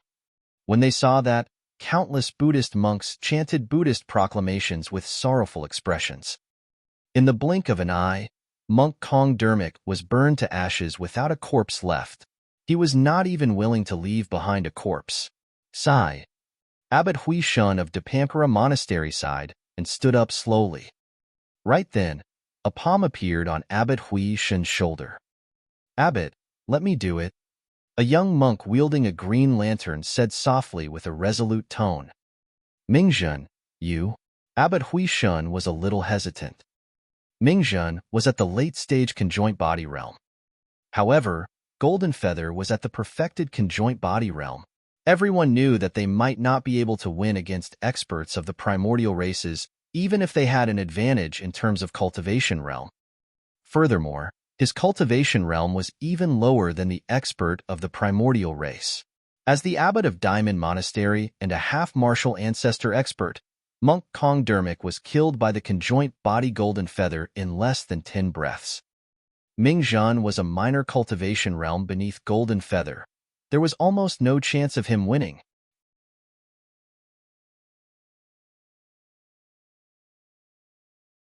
Chapter 1556, Green Lantern. Chapter 1556, Green Lantern. Why? Is there no one else who dares to challenge me? Golden Feather sneered and surveyed his surroundings, sneering. The human race isn't even capable of defeating me, and you guys think you can host the 10,000 race meet? Turi. Golden Feather spat with disdain. It was as though he had spat on the faces of all the cultivators. The sect masters of the super sects were silent. Indeed, there were some half-martial ancestor paragons in this generation's immortal, fiend, and Buddhist sections. If they stood out, they might be able to defeat Golden Feather. However, all the cultivators knew that the 4 princes, the entire Golden Crow race, and even the primordial 6 races were backing Golden Feather. Right now, Golden Feather was the one challenging the human race. However, The other experts of the primordial 6 races, such as young Master Arcane Ghost, Goddess Xiaoxiang, and the other monster incarnates, watched from the side. Not many people could withstand that pressure. More importantly, a fight against Golden Feather wasn't a spar. It was a fight to the death. Although it seemed fair on the surface, it was not fair. That was because although the primordial 6 races dared to kill brazenly, the human paragons present did not have the guts. Whoever dared to kill Golden Feather would have to endure the wrath of the Golden Crow race next. At that time, there was a high chance that their entire sects would be implicated. Suddenly, the island master of Penglai Island said, "Since that's the case, it's only right for the young masters of the primordial 6 races to host the 10,000 race meet. Penglai Island is in favor of this suggestion." Many cultivators were shocked when they heard that. If the primordial 6 races were to host the 10,000 race meet, it would mean that the human race would lose their final advantage in initiative without the chance to even negotiate. Many sect masters frowned and looked at the island master of Penglai Island in disbelief. The palace lord of Enigma Palace said with a grim expression, "Tianqi, there are some suggestions you should be careful of." "I concur as well." Suddenly, the sect master of Heavenly Dipper sect said, "Since Enigma Palace isn't qualified, it's normal for the primordial 6 races to host it." The sect master of Malevolent Earth sect nodded as well. "It's a gathering of the 10,000 races to begin with. It doesn't matter who hosts it. The primordial 6 races once ruled over Tianhuang mainland and are indeed qualified. Corpse Refinement Cult is agreeable as well. Poison Sect is agreeable. The Dongfang and Shimin aristocratic families are agreeable." In the blink of an eye, many super sects stood out and supported the primordial 6 races. A commotion broke out in the crowd. The sect masters of Snowdrift Valley, Purple Firmament Sect, Dipankara Monastery, and the other sect masters were alarmed. They knew what that meant. There was a high chance that the super sects that had stood out now had already joined forces with the primordial 6 races, or even submitted to them. "Humph." The spirit tiger pouted his lips. "Those cowards that are as cowardly as rats have already surrendered before the fight even began." "We agree." Right then, a conjoint body spider demon said loudly. The spider demon was from one of the 8 demon regions, the Thousand Spider Sandoon. The East Sea demon region agrees as well. A grand demon of the East Sea stood out. Thousand Demon Valley is agreeable. Peacock Ridge is agreeable to it. In the blink of an eye, half of the 8 demon regions stood out and agreed that the primordial 6 races should host the 10,000 race meet. Ha ha ha ha. The Golden Crow 8th Prince reared his head in laughter. "So, the 10,000 races are all looking forward to the return of our primordial 6 races to Tianhuang mainland. Since all living beings of the 10,000 races are agreeable to it, we'll accept it." "I don't agree." Right then, an untimely voice sounded. It sounded extremely piercing to the experts of the primordial 6 races. A young monk walked out slowly. "Another bald monk is here to die?" Before the 4 princes could speak, Golden Feather's expression darkened as he glared at the young monk murderously. He could attack at any moment. Who is that little monk? He's only at the late-stage conjoint body realm. Is he here to die? Ming Zhan of Dipankara Monastery possesses the inheritance of Fahua and Daming monasteries and even obtained the legacy of Ksitigarbha Bodhisattva in the Tao inheritance ground. He was once the titular disciple of Dipankara Monastery and should have some means. There's no use having some means. He's courting death by having a lower cultivation realm than the Golden Crow race. I heard that Monk Ming Zhan has a good relationship with Desolate Marshal.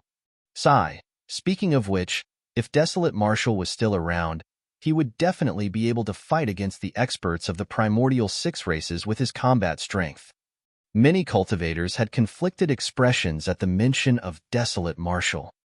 Up till this point of Desolate Marshal's rise, he was targeted and even hunted by the super sects collectively. However, many sects could not deny the fact. Desolate Marshal was the strongest monster incarnate in the human race in this generation. Late-stage conjoint body realm? On the battlefield, Golden Feather looked at Ming Zhan and suddenly sneered. Seems like there's really not much humans left. To think that even a late-stage conjoint body would want to come forth and die now. Why? You want to challenge someone above your level, bald monk. Ba. Ming Zhan held the green lantern in his left hand and shook his head gently. I merely want an explanation for Senior Kongdermic, as well as the fallen fellow Taoists of Clear Heart Nunnery. All right, I'll send you to hell to meet them right away. Golden Feather's gaze intensified, and he vanished on the spot in a flash. In the blink of an eye, Golden Feather had already arrived behind Ming Zhan. He reached out, and his sharp nails dug into Ming Zhan's head. His movement technique was way too fast. Most of the cultivators present could not capture any traces of Golden Feather at all, and all they could see was a streak of flickering golden light. Ming Zhan stood on the spot motionlessly with his head lowered, as though he could not react in time. It's over. That little monk is already a dead man. That was how Monk Kongdermic died earlier on. Golden Feather is still in human form. If he transforms into his true form, his speed and strength will increase exponentially. It's hard to imagine how strong he will be. As everyone discussed, Ming Zhan did not turn back nor did he move. He merely raised the green lantern in his hands towards his head. There was a flame the size of a pinky burning on the green lantern, as though it could be extinguished with a single pinch. However, when Golden Feather's palm landed on the wisp of flames, he shuddered as though he was agitated and retracted his palm. Howl! Golden Feather shrieked tragically and retreated with a pained expression. The living beings of the 10,000 races looked over with shocked expressions. A huge hole was burned in Golden Feather's palm, but not a single drop of blood flowed out. The surrounding flesh was charred. This scene had completely exceeded the expectations of the living beings of the 10,000 races. Golden Feather lost? What dermic weapon is that? It's so powerful. This seems to be the destiny dermic treasure of the founder master of Dipankara Monastery, Buddha Emperor Boundless Light. That is not a dermic weapon, but an emperor weapon. Ah, it's that green lantern. That's right. I heard that in the ancient war, the green lantern was shattered by the emperors of the primordial races and fell from the emperor weapon realm to become an ordinary dermic weapon.